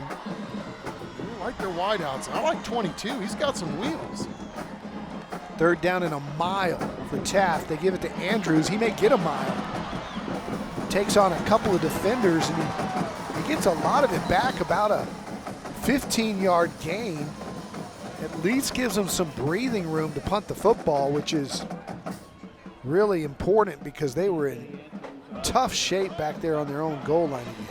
TJ Andrews runs with authority. If you're going to bring him down, you better be ready to make a tackle, because if you're not, you're going to get some tread on you. Look at this. What do they say? Bad intentions? Boom.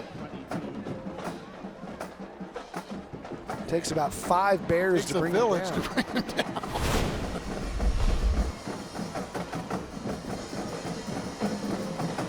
So the Brennan punt returners stand right at midfield. That's a good kick. Best kick of the night. And Turner's going to let it be downed by the Raiders right there at about the 32-yard line. And the Brennan offense will have it. They lead at 27-7 with 7:11 to play here in the third quarter.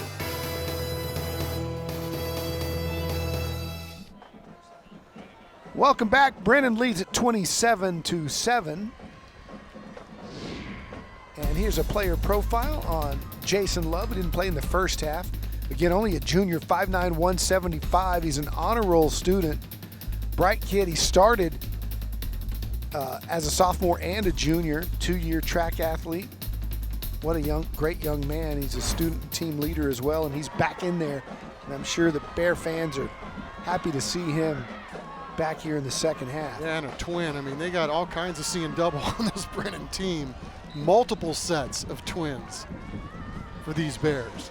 He spins another good carry, about 5 or 6 for Jason Love. Yeah, Baser really loves this kid too. I mean, he does it all. I mean, not only is he electric carrying it, but he can catch it. He's a willing participant when it comes to blocking. He had 2 touchdowns on the ground and 2 receiving coming into this ball game. Here he goes again. He finds the daylight, bounces it, stays on his feet, and picks up another aligned mortgage first down. Sliding and gliding. You know, another guy that sees the field, it's obvious, right? He just picks his way and can feel where the pressure's coming from. What a weapon, what a nice luxury the Bears have, having that young man in the backfield along with countless others on this team. Weapons galore. Aaron DeBose, Avron Carter, Love, Turner, Ashton DeBose. It's just athletes all over the field. Here's Love again. And that time he's dropped, and another really nice play by Caleb Fogle, who's been fantastic tonight for the Taft Raiders. Yeah, you know, Coach Stade was telling us about this young man. He goes, he's really come on, just a junior, but I'll tell you what, a star in the making right here. This young guy's been all over the field. His tape, he shows up on tape if scouts watch this game. Trip set to the right, 2nd down and 11 for Ashton DeBose. He's got Love in the backfield with him, and they're looking over for the play call from the offensive coordinator. Bring Carter in motion, fake it, throw the little flip pass, little bubble screen, incomplete. And that'll set up 3rd down and 11. Yeah, Fogle was one of those guys that actually was there to kind of disrupt that. We do have a man down. He is in a lot of pain too. We're back in 15 seconds.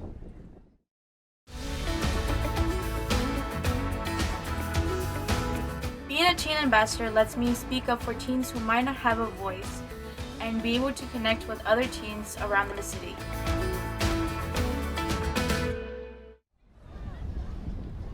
We're back. It must be some sort of luau tonight in the student section there. Nice little thing. Name, Captain Obvious. Oh. You don't say, Don. Chris Kotvis doesn't miss a beat in the truck, does he? No. I deserved that. I was gonna let it go. I deserved like, okay, that. That's one. exactly what happened. Ben Martinez. It's a tough crowd, man. Fired tough up. crowd in the truck. What gives you that idea? Will be Brennan's possession. 3rd down, 11 yards to go at the Bears 42. All right, so 3rd down and 11 for Ashton DeBose. Jason Love with him in the backfield. Twin Aaron goes in motion. He's looking at him. Aaron's going deep. Fires the underneath route wide open to Carter. He's going to cut it back, spin to the 20. And a huge gain on 3rd down and 11 into the Central Med red zone by Avron Carter. Now we've got extracurriculars and unsportsmanlike after a 43-yard gain. Let's see what happens at the end of the play here for the penalty. He's down, and not sure if they'll call this on each team or if it was just on the defense. Well, you're getting a look at all of the weaponry that Brennan has at their disposal. I mean, safeties, corners, everybody chasing wide receivers around, and Ashton DuBose found himself a guy wide open. Unsportsmanlike conduct. Taft. That's the first unsportsmanlike conduct counter for number 3. At the distance, automatic first down. All right, so now a penalty added on to that 43-yard gain. They'll spot the ball inside the 10-yard line. And Ricky Stade's squad was so competitive in the first half, and the wheels have just fallen off in the third quarter with field position. They were so excited to receive the opening kickoff, but that was the worst thing that could have happened to them because they got it at their 2. They punted away. Good field position, a score. Yeah, and got their quarterback nicked too. DuBose to the end zone. Broken up. Acevedo wants a flag. He's not going to get it. He did a great job of fighting for the football and almost made the catch over the defender. It was well defended as well. Yeah, Gabriel Garcia does a great job here. Talk about playing through the end of the play. Look at him. He's battling the much bigger receiver, gets his hand up, and stays active with his hands. Outstanding job to knock that thing away. Stayed after it. It sets up second down and goal. DuBose getting the play call. He's got Aaron one-on-one coverage, bottom of your screen. Instead, he hands to Love. Love still on his feet, bouncing it, fighting and dropped. Maybe a gain of 2. It'll set up third and goal. Man, I'm telling you, these teams are getting after each other right now. There was a receiver and a DB shoving and grinding out there in the back of the end zone.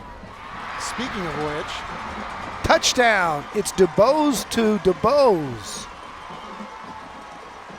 Careful. A little slick out there. The Twins hook up. See how easy that throw was for him? Yeah, it's made easier when your brother's that good catching him. Thought he overshot him at first. Nice floating football right there. Look at number 6. 2 hands. And then, yeah, getting the best of them over there on that track. 34-7. Popped right back up. As Brennan is now pulling away big time here at Ferris Stadium. That's good if we're playing in the big league. Got them both down. Both down. Whoopsie. They still wear that tailbone pad in football. Remember, you used to have to snap that one into your pants?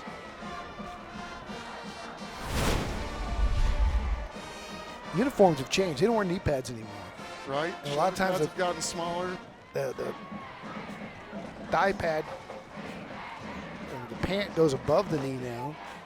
And I don't think you snap in that tailbone pad anymore. He could have used it after that slip and slide right there by the wall. Yeah, glad he was able to laugh it off. It's like 2 old guys like us. Like, if I slipped like that and fell on my rear end, I'd be down for a week. Maybe 10 minutes before I got to my feet. Calling sick for a month. These guys bounce right back out. Brennan got a new kicker in. That's Emilio Valenzuela kicking it deep. It's taken in by Alamon, who does another good job across the 25 to the 27 with 4:51. And let's go down to the sidelines and Matt Roy. Matt. All right, guys. It looked like Johnny was going to give it a go. He got his ankle taped up, but after the last series, they cut off that tape. He got reevaluated by the trainers, got some ice. He's now limping over to the tent to be reevaluated. They're going to throw some ice on that ankle. He's done for the night. Thanks, Matt. Yeah, courageous young man wanted back in there, but trainers know better. Yeah, tried to play through it. There's a lot of football left in the season too, so better to err on the side of caution. A hand off to Andrews. Brennan's defense says no, sir. That was Alamon on the carry. Loss of 1.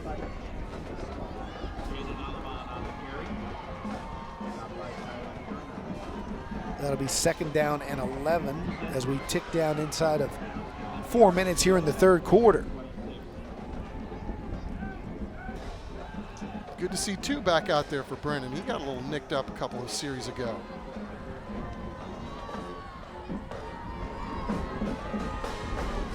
Andrews taking on all comers. Picks up about 6, crosses the 30-yard line. That'll make it 3rd and about 6. Now you can see how much they rely on TJ. What a fantastic young man he is. He's going to be electric wherever he decides to play college football. We talked about the offers at the onset. A lot of them are big brain schools too, so it speaks to the quality of young man that he is. State makes no bones about it. I mean, we lean on him as a football player, but we rely on him for a lot of other things too. Gonna fire, and that's picked off. There's 2. His 2nd of the night for Keelan Elder. He took 1 to the house. He takes this one back to about the 15-yard line. It's Brennan football already up 34-7 with 3 minutes to go here in the third quarter. Oh, what a ball game he's having. He's playing center field, finds the ears, corrals it, and nice return too. Thought he might take that one to the house first. And you know what, the important part of that play, if you look at the replay, is just how sure-handed he was to make sure he caught the football first. All very corner last year, early inside track for that honor this year too. He is their main cover guy. He usually gets their toughest receiving guy on the opposition every week and almost always equal to the task. DeBoe's going for the touchdown right away, got a man wide open. Touchdown, Brennan, 1-play drive. Armando Acevedo III, the senior, with the scoring grab, and it is out of control here now in the third quarter. Well, these guys, outside Don, Coach Baser says, we got 5 of them. I mean, it's a luxury to have 2. Brennan's got 5, and it's really spectacular to watch these guys play football week to week. Extra point is good. It's 41-7. Brennan in total control.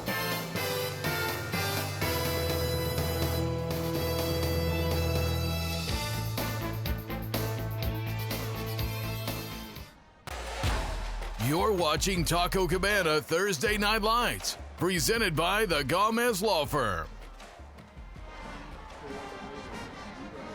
Welcome back. It is all Brennan here, 41-7. And Chuck, this football game, it's almost like Ricky Stade called it. You know, he was talking about Brennan. He's like, you can stay with them, you can hang, and it's a close game, and all of a sudden you make 2 or 3 bad plays and you're down by 3 touchdowns. Yeah, he goes, you can stop them 27 plays in a row, and then all of a sudden the dam bursts.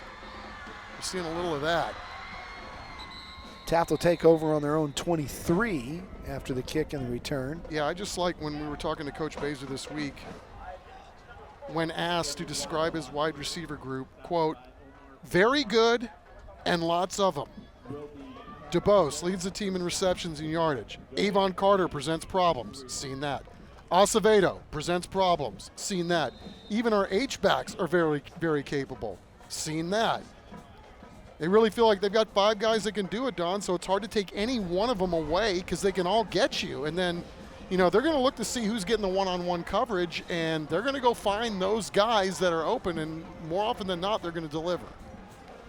Yeah, on the drive before the previous one, look out, Andrews. Nope. That is a new back in there. That's Zane Morales. We saw him some in the first half. Yeah, he's done a nice job when they called his number. He moves the sticks. By the way, as we take a look at Tyler Turner's fantastic hair again, we saw somebody on the sideline that may give him a run for his money, and that is Lucius Lyman. Here's Aleman. He's got speed. Aleman across midfield. Hurdles the bench at the end. May have been the most impressive part of the run. But on that previous play, they ran DeBose, Aaron, on a wheel, and that took the defender downfield, and that left Carter underneath wide open. And so you're right, man. When you have to account for everybody that they have and all the athletes, and you start looking at one, these other ones will beat you, including Acevedo and Carter on that last drive. Yeah, and these Brennan Bears are still looking to hit somebody, even in a 41-7 ball game. Doesn't feel like 41-7, but no, it doesn't. Boom. You know, just a couple of plays, 2 picks. Yeah, it can change quickly when you're playing these guys. Straight drop. Senior quarterback wants to go deep. Got a man down there. Underthrew him, but still made a great catch. Come back for the football. Nice play by Ryan Alvarez. And your guy, Devin Ewards. Yeah, I mean, he flashes, Don. I mean, I've been watching him all night. I mean, he's got some wheels, and he's been open a couple of times as well. They've had their chances, you know, and they've really been good, Taft has, coming into this game, at taking advantage of their shots downfield. I mean, you talked about it all evening about, you know, how their quarterback had started 16 for 16 to start the season, but I mean, this guy's got some speed now. So a line mortgage first down for TJ Andrews, who takes a lick at the end of that play by Ryan Love.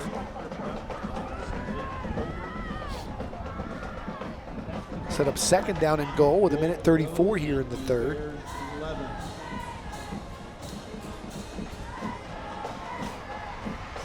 Tapped on the move. Luke Tolbert, one of those all-district defensive players. Got Brennan's attention now. Here's Andrews straight up the middle. Andrews, touchdown, Raiders. TJ Andrews with authority right up the middle. Well, I can't say enough about the big fellas up front on that one, huh? Left to right, Hart, Jackson, Reyes, Jacobs, and Guerrero paving the way for TJ Andrews to go running into the end zone and get Taft at 6 more points. Nice answer by Taft, all set up by that long pass from Ryan Alvarez to Devin Ewards.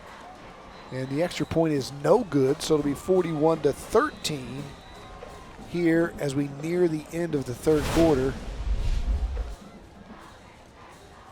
Oh, look, they're just creasing dudes up front. Then once TJ Andrews gets ahead of steam, it's almost like nobody really wants to get in his way. I would say so. That's the last guy I don't see coming at me with, you know, snot bubbles coming out of his nose and a head of steam. And we're back in 15 seconds.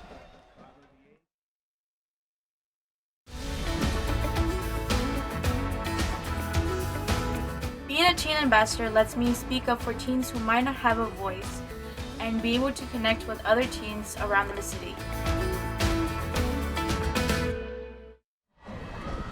Steve Bazer's squad in full control. Coach has hung 40 every week since the opening week loss to Steele in what was a great football game. 35-34, Steele winning it on the last play of the game. They beat Brandeis 2 weeks ago 42-6. Harlan, who was really good, they were in the top 5 in our TNL top 10. They beat them last week 48-10.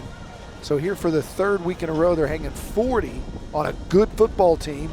Another top 5 ranked team in the TNL top 10 here with Taft. Yeah, And as we take a look ahead at what the Bears have left in their north side schedule, they got O'Connor, Warren, Stevens, Sotomayor, Holmes, and Jay. You know, they've really done a nice job here answering the bell early on in the season. I mean, as you said, I mean, it seems like they've played a top 10 team every single week to this point. They have. And Coach Baiser was really philosophical talking about his team, and in particular, what happened in that Steel game. He said, you know, it was great to be in that game. You know, we loved the hype, opening day, 1 against 2, and yeah, they came up a little short, but he said, you know, when you lose a game like that, you tend to zero in more easily on the things that you need to fix going forward. So that was the positive.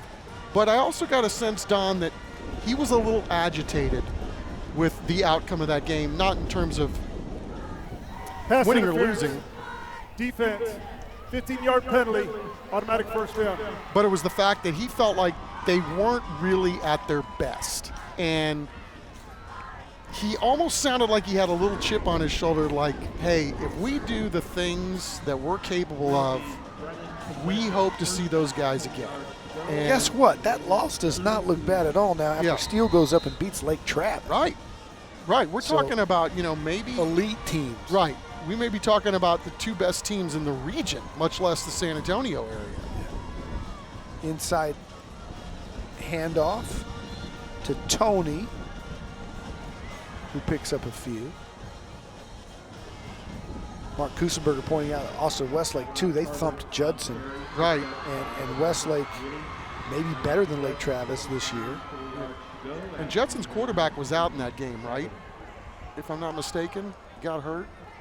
So, you know, obviously there's a long way to go, and we could speculate all day long about who's going to do what. But obviously, looking at Brennan, start to finish in one ball game, again, they've got everything you need, right? They're good up front. They certainly got have the weapons athletes. outside. Yep. Got a great quarterback. Multiple guys who can run the football. The defense has got studs, speed, ball hawks. I mean, this is everything that you want. Good coaching staff. And that'll be the end of the third quarter. Brennan in full control, 41-13. And we'll have fourth quarter action here from Ferris Stadium when we come back.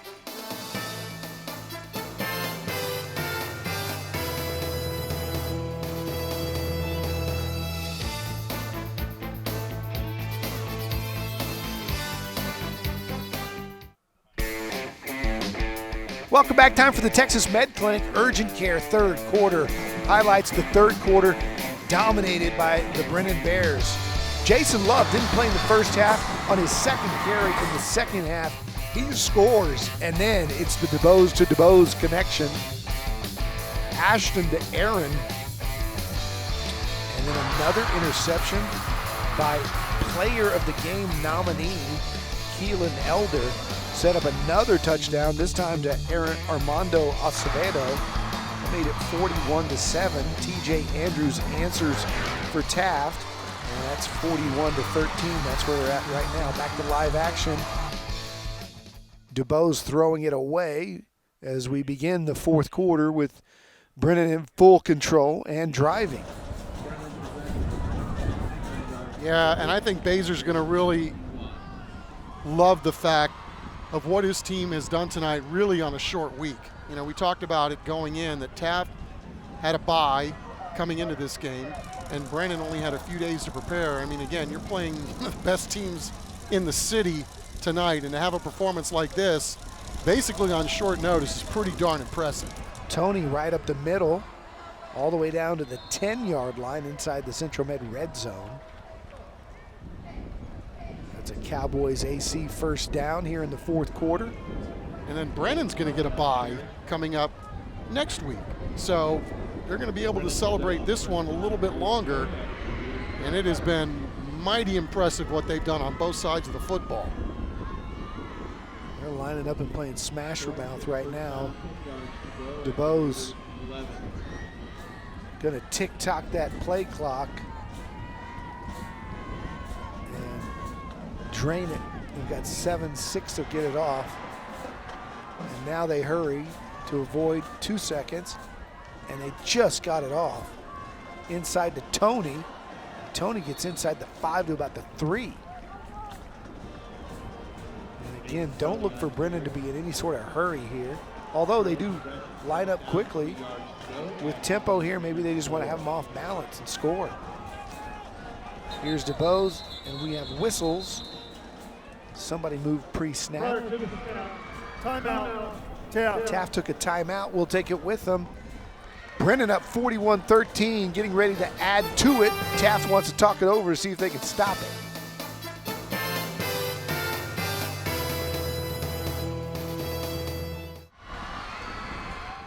Welcome back. 10:45 to play in this one. Brennan up 41-13. Ashton DeBose and company looking to add to it. It's 2nd and goal. Avron Carter goes in motion. DeBose going to keep. DeBose going to walk on in, flip for a score, and he has his 2nd touchdown of the night rushing. And Brennan has put another 6 on the board. It's 47-13. Now, this guy, running out of superlatives, it has been a pleasure watching this guy play football for 7 or 8 years at Brennan High School. It seems like he's been there forever, calling and scoring and throwing it and doing whatever it takes to get Brennan a bunch of victories. And Mark Kusenberger pointing out that he's closing in. He's fewer than 25 yards away from 7,000 career passing yards in high school. It's unbelievable. Are you kidding me? It's unbelievable. Yeah, we're back after this. Mercy.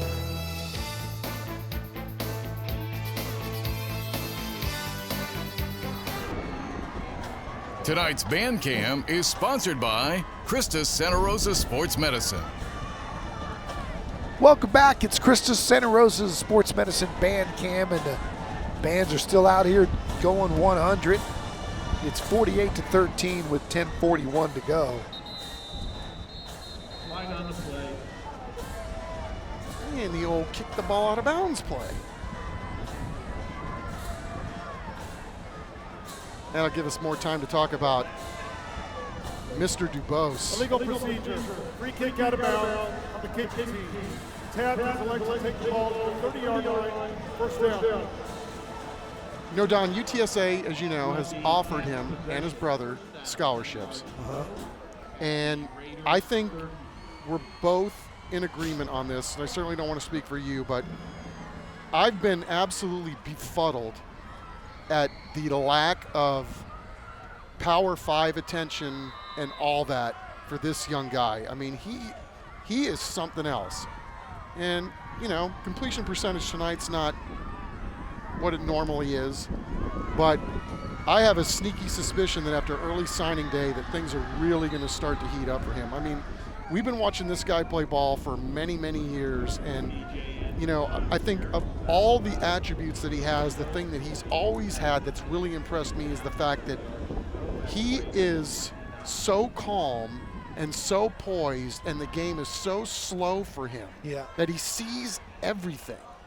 And, you know, what has been interesting to see is his level of, you know, coach on the field that has come with all this game time. And he went from the guy that was, you know, executing plays to now he's the guy that sees everything, knows what the coaches want. He's a coach on the field. And I really can't wait to see where he decides to go. And I really can't wait to see that somebody's going to like him as much as we do, and they're going to be grateful, and they're going to be better for it. When a guy can play, he can play, right? And right. So something's not adding up on – he's got Austin P., Fordham, I think Lamar, and, you know, maybe one or two others that are, you know, very less than impressive programs other than UTSA, which I think in Conference USA, fixing to go to the American, is his best offer right now because he plays in their backyard and they can watch him play. They know what he is. I think he was hurt, if you listen to some people, by not going to the camps after your freshman and sophomore year where everybody shows out, because he was working at a fast food restaurant. Right. And he didn't go to the camps and didn't wow anybody. And then when he finally went to a camp, didn't run a great 40, arm strength is a little bit above average, but not anything that just wows you. But all of those metrics aside, when you just see what he does, I mean, I remember the same exact thing being said about Johnny Manziel. He was recruited by Texas as a safety. Oregon recruited him as a quarterback, and they were the only ones. A&M came in really late, and we were like, this kid's small, but he can play. Right. It just shows up on tape. Somebody will take a chance on him, and he'll make them look very, very smart. Still on his feet. Nice little run there by the Taft Raiders. Zane Morales has really shown well tonight. Yeah, and on a play previous on the Brennan side, Jaden Bussey, 91, making a nice play, kind of reading what the offense was giving and doing a good job protecting his own zone. Clock stops as he went out of bounds.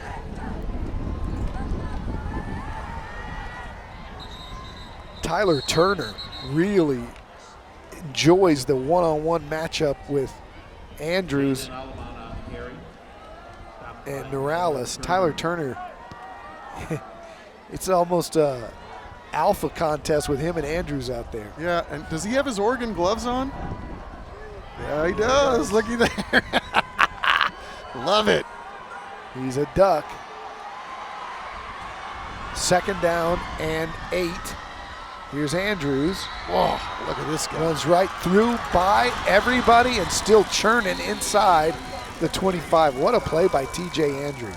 Yeah, and here's another guy. Talk about man among boys. Well, 100%, right? When we talk about the offers that TJ's had, I guess it bears repeating, UTSA, UIW, Rice, Naval Academy, West Point, smart kid, takes care of his grades. That's why he has the offers he has. Next level thinker, been on varsity since sophomore year. You know, showed out after, I think, a few games on JV his sophomore year, but, you know, again, just runs with authority. Was going forward, incomplete pass. Runs with a purpose, and, you know, Coach Baser really had nothing but great things to say, too, about, you know, trying to stop that guy when he gets the football. I mean, he is definitely the complete guy. Running with a purpose. A little reverse here. Oh, a little flicker. Flea flicker. It's going nowhere. That ball's loose. That may go to the house. Couldn't keep his feet. Big 91's got it for Brennan. Just called Mr. Bussey's name. Look at him make another play. Spiking it on the sidelines. Jaden Bussey taking advantage of a Kellen Moore play call for the Taft Raiders. We're back after this.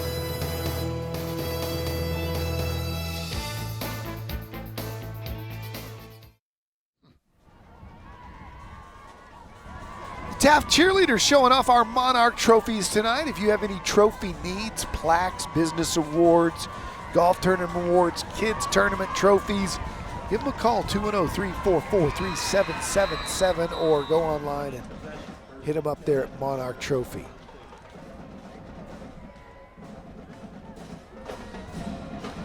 DuBose can go over the 7,000-yard mark with about 23 yards passing. Yeah, it's a hard-fought game here tonight, and I'm looking forward to watching these Raiders play the rest of the year too, because they've done a fantastic job. Ricky State has with his staff, getting these guys ready to play every year, and Coach Baser and his squad too. Look out below if you got to play these guys. They've been, as we said at the onset, they've been playing angry since that Steel game. They played angry in that game too, but you know, seeing's believing. I mean, they're racking up points, playing defense. They're doing it all right now, a month into the season. DuBose scrambling, firing, got a man caught. And that does it. That sends Ashton DuBose over 7,000 career yards passing. Mark Kusenberger, any other quarterback in Texas? I mean, in San Antonio, I know the state record's like 15,000, but any San Antonio quarterbacks over? He needs I'm surprised. I thought you had that on speed I dial, thought bro. That's all in the back of Mark Kusenberger's head. I think he had them all memorized. I'm thinking guys with a chance, maybe Cliff Kingsbury at New Braunfels. Sure was fun Played watching him play back in the day, huh? Yeah, Johnny Manziel was like 5,900. Here's DeBose firing in the flat. Caught. Still on his feet, and outside is his twin, Aaron DeBose, and inside the Central Med red zone.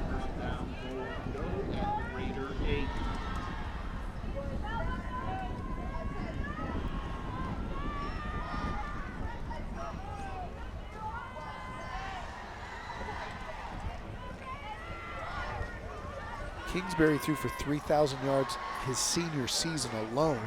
Wow. Not sure what he did his junior and sophomore year, but you would think with those kind of numbers he was close. As Brennan's tripped up there. Still have a lot of bodies hitting the ground. Even in a 48-13 ball game with under 7 to go.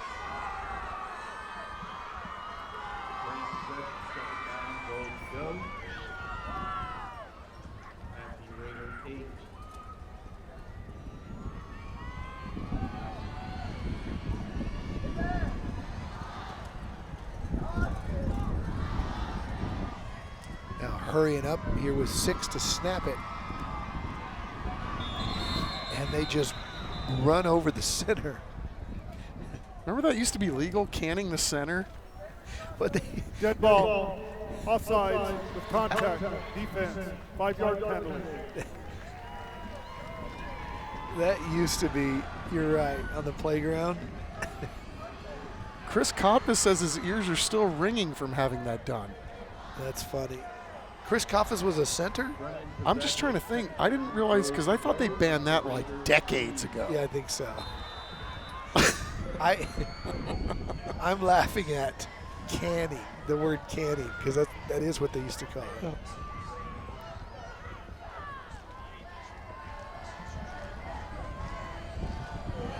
They'll hand it, and in for another touchdown for the Brennan Bears is Nathan Toney, as Barry Switzer used to call it, hang half 100.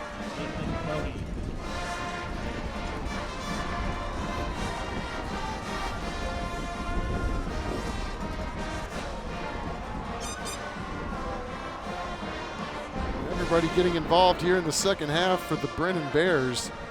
Don, I think you called it. I mean, you know, George Allen used to say the most important drive of the ball game is the first one to start the third quarter. And when they got backed up and inside their 5 and then had their quarterback get dinged up on top of it, I mean, that was a recipe for disaster here in the second half, and we got some action here on the extra point.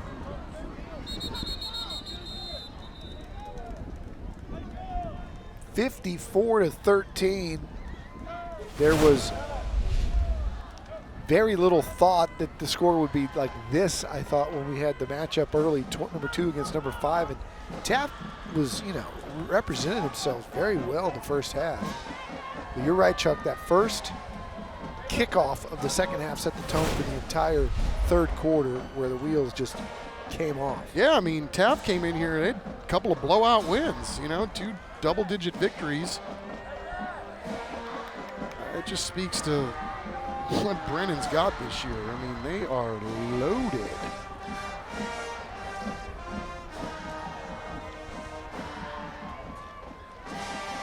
There's the Red McCombs Toyota Smile Can, and there's a lot for the Brennan Bears to be smiling about. Hey, that's Woody, Toy Story. And selfie time for the luau. It was, did you see that? It was like perfect smiles, and then as soon as the camera went off, they right back to, okay, we're on to the next. That was great. Almost on cue. Ooh. That makes sense. Chris Kopfa's pointing out Ty Detmer at Southwest. Of course. 8,000 yards. And DeBose may catch him. He's thrown for 1,000 yards in 4 games. He's got plenty of time left. Well, if there's still room for collision of the game. Oh, Lord. Man. Hope he's okay.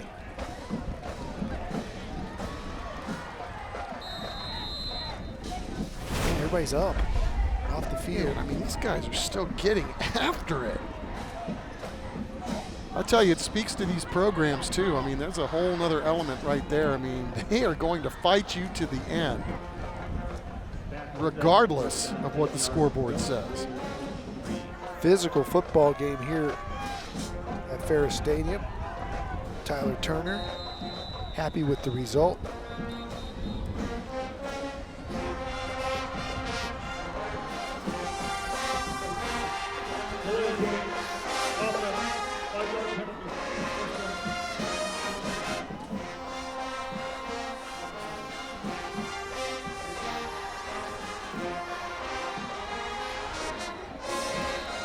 Nothing going Ricky Stade's way tonight.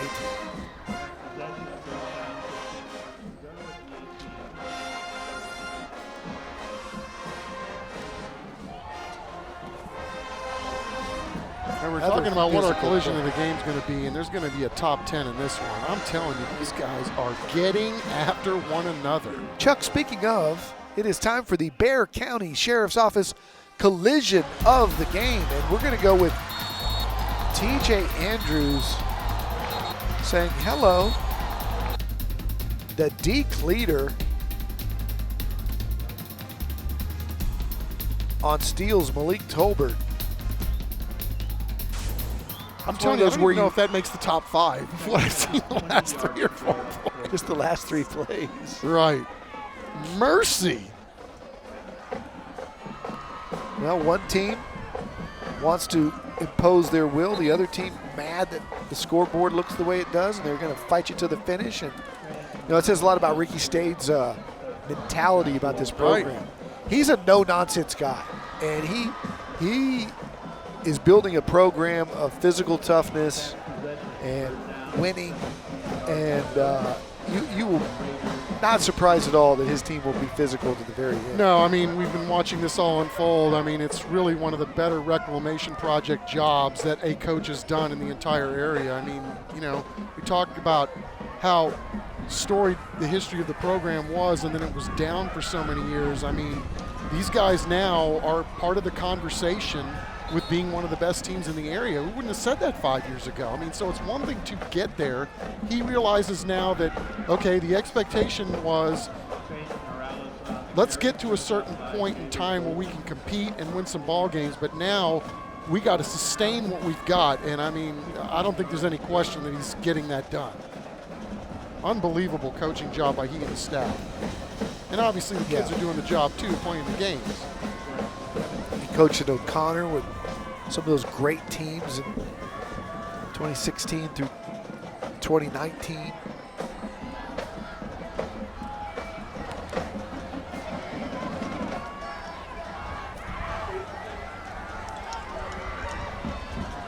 Ball's fielded, a nice little return there by Tristan Escobar. That gives us time to remind you to don't forget to vote for the Children's Hospital of San Antonio $5,000 band grant.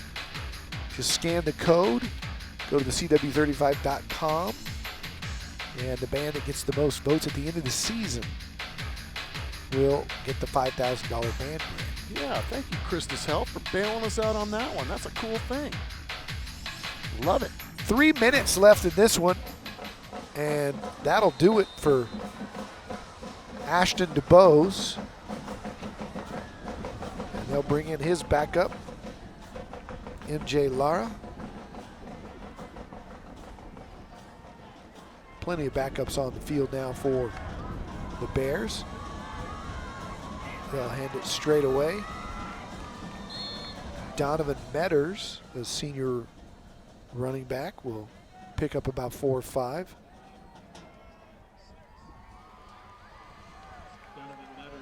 And that brings us to our Atlas Floors Carpet One play of the night. And how about the pick six? Keelan Elder changed the trajectory of this game in a hurry. All the mo going Brennan's way from that point forward, and that is our Atlas Floors Carpet One play of the night.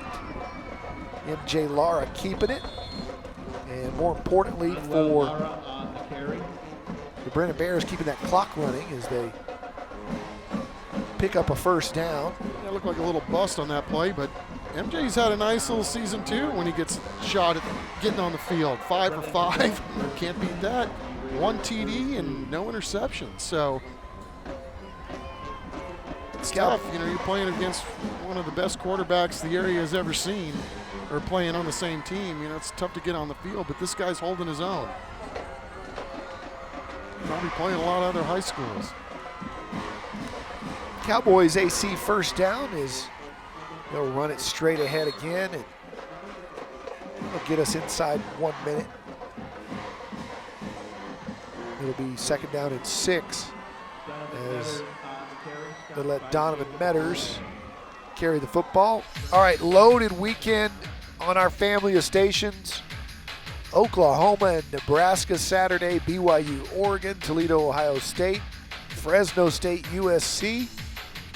Cowboys, the Bucks and Saints on Fox Sunday.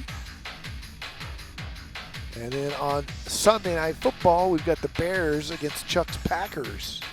Yeah, and after the egg the Packers laid last week, I'm sure they're glad that the Bears are coming to town. They'll get right in a hurry against those guys. What's happening with your boy Aaron Rodgers, man? He just kind of weirded out.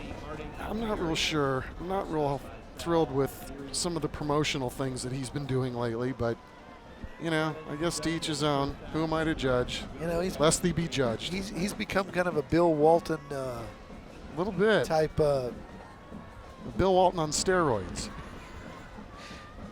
Going with the holistic cleanses and all the whatever. Although the showing up at training camp as Nick Cage was pretty cool. Yeah, but did you see then he gets a haircut? Clearly he doesn't, and well, look at MJ go. Look at MJ. Out of bounds. But yeah, he gets a haircut before the season opener. Clearly doesn't believe in the Samson rule, which is don't cut that hair. Yeah. Bad things are going to happen. And they did. That's the end of the football game. Brennan 54-13 over your Taft Raiders. When we come back, we will hand out the hardware, our player of the game, the championship trophy to Coach Steve Baser. Matt Roy will talk to our player of the game and have all the festivities, run down the highlights and stats. Keep it here. Brennan 54, Taft 13, our final.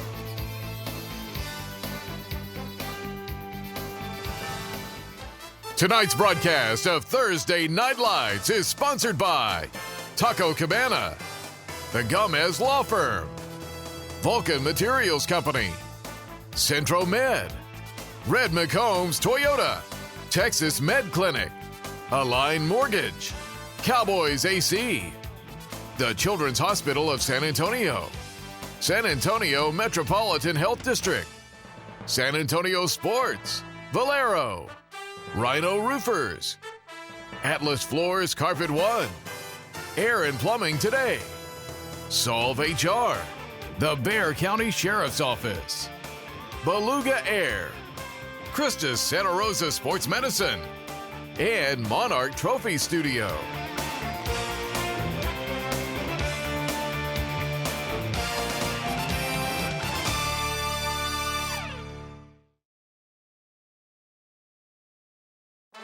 Welcome to the Taco Cabana Thursday Night Lights post-game show, presented by the Gomez Law Firm. 54-13, our final. You think we like doing high school football games on TV? Nothing compared to being a high school football player, getting to play on TV. These kids love it. By now, after all these years of TNL, they know the tradition. So let's go down to Matt Roy, who's hanging out with the winners tonight. Matt? Take it away, Matt. All right, right, guys. Sorry, it's loud over here for some reason. I don't know why. Come on, guys. Let's go. Let's hear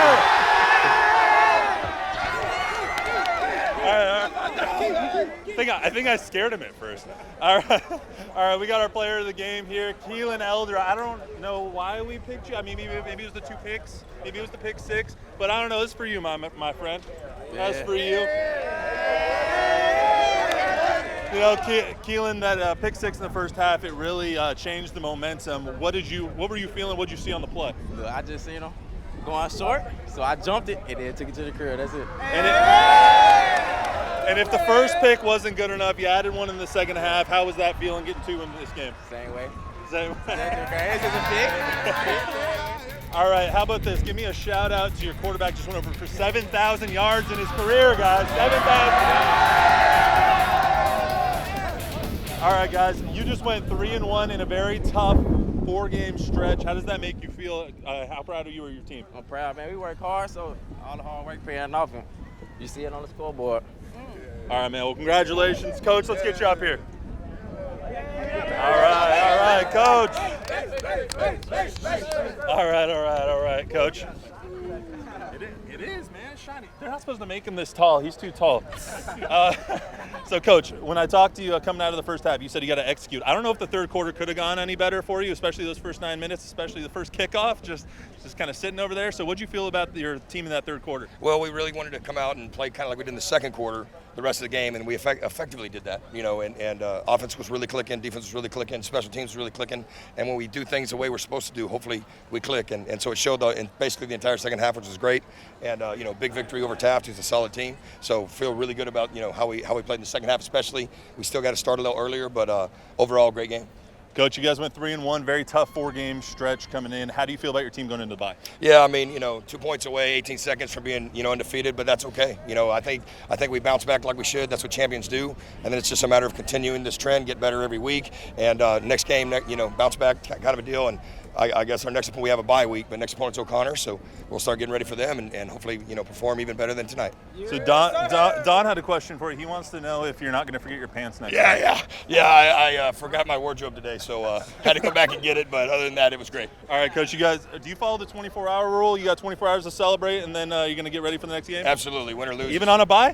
Even on a bye, yeah, 24 hours, and then it's the O'Connor Panthers. All right, well, and staying eligible, passing all our classes, and being aces. All right, well, this is always my favorite part, guys. This is the trophy presentation.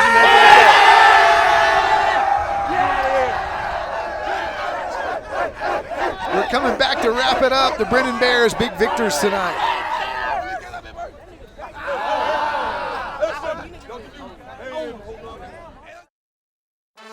Welcome to the Taco Cabana Thursday Night Lights post-game show, presented by the Gomez Law Firm. 54-13, our final. Brennan over Taft. Let's run down the Texas Med Clinic Urgent Care game highlights. Close game in the first half. Avron Carter got the Brennan Bears out to a 7-0 lead. And then that pick 6 of our player of the game, Keelan Elder, really changed the night. Taft kept battling back to make it close, but then just the greatness of Ashton DeBose. Jason Love came in and sparked him in the second half. Didn't play in the first half, but had a nice second half scoring that touchdown. DeBose went to work, throwing a couple more touchdown passes, including this one to his twin brother. Acevedo had a touchdown catch. And the Never Say Die Raiders, TJ Andrews showing why he's one of the top players in town. DeBose running for a couple as well. Got out of control late third, early fourth. And we are coming right back here next week as Brandeis hosts the Mavericks. A lot of orange and blue next week. Alma mater. Chuck McAtinnick's Madison Mavericks, that is. Make sure you join us next week on Thursday Night Lights. Hey, for our producer extraordinaire, Chris Kotfus, the director, Brian Watson, the full crew, Chuck McAtinnick up here, Matt down on the sidelines, and our statistician extraordinaire, Mark Kusenberger. I'm Don Harris saying so long, everybody. We'll see you next week on TNL.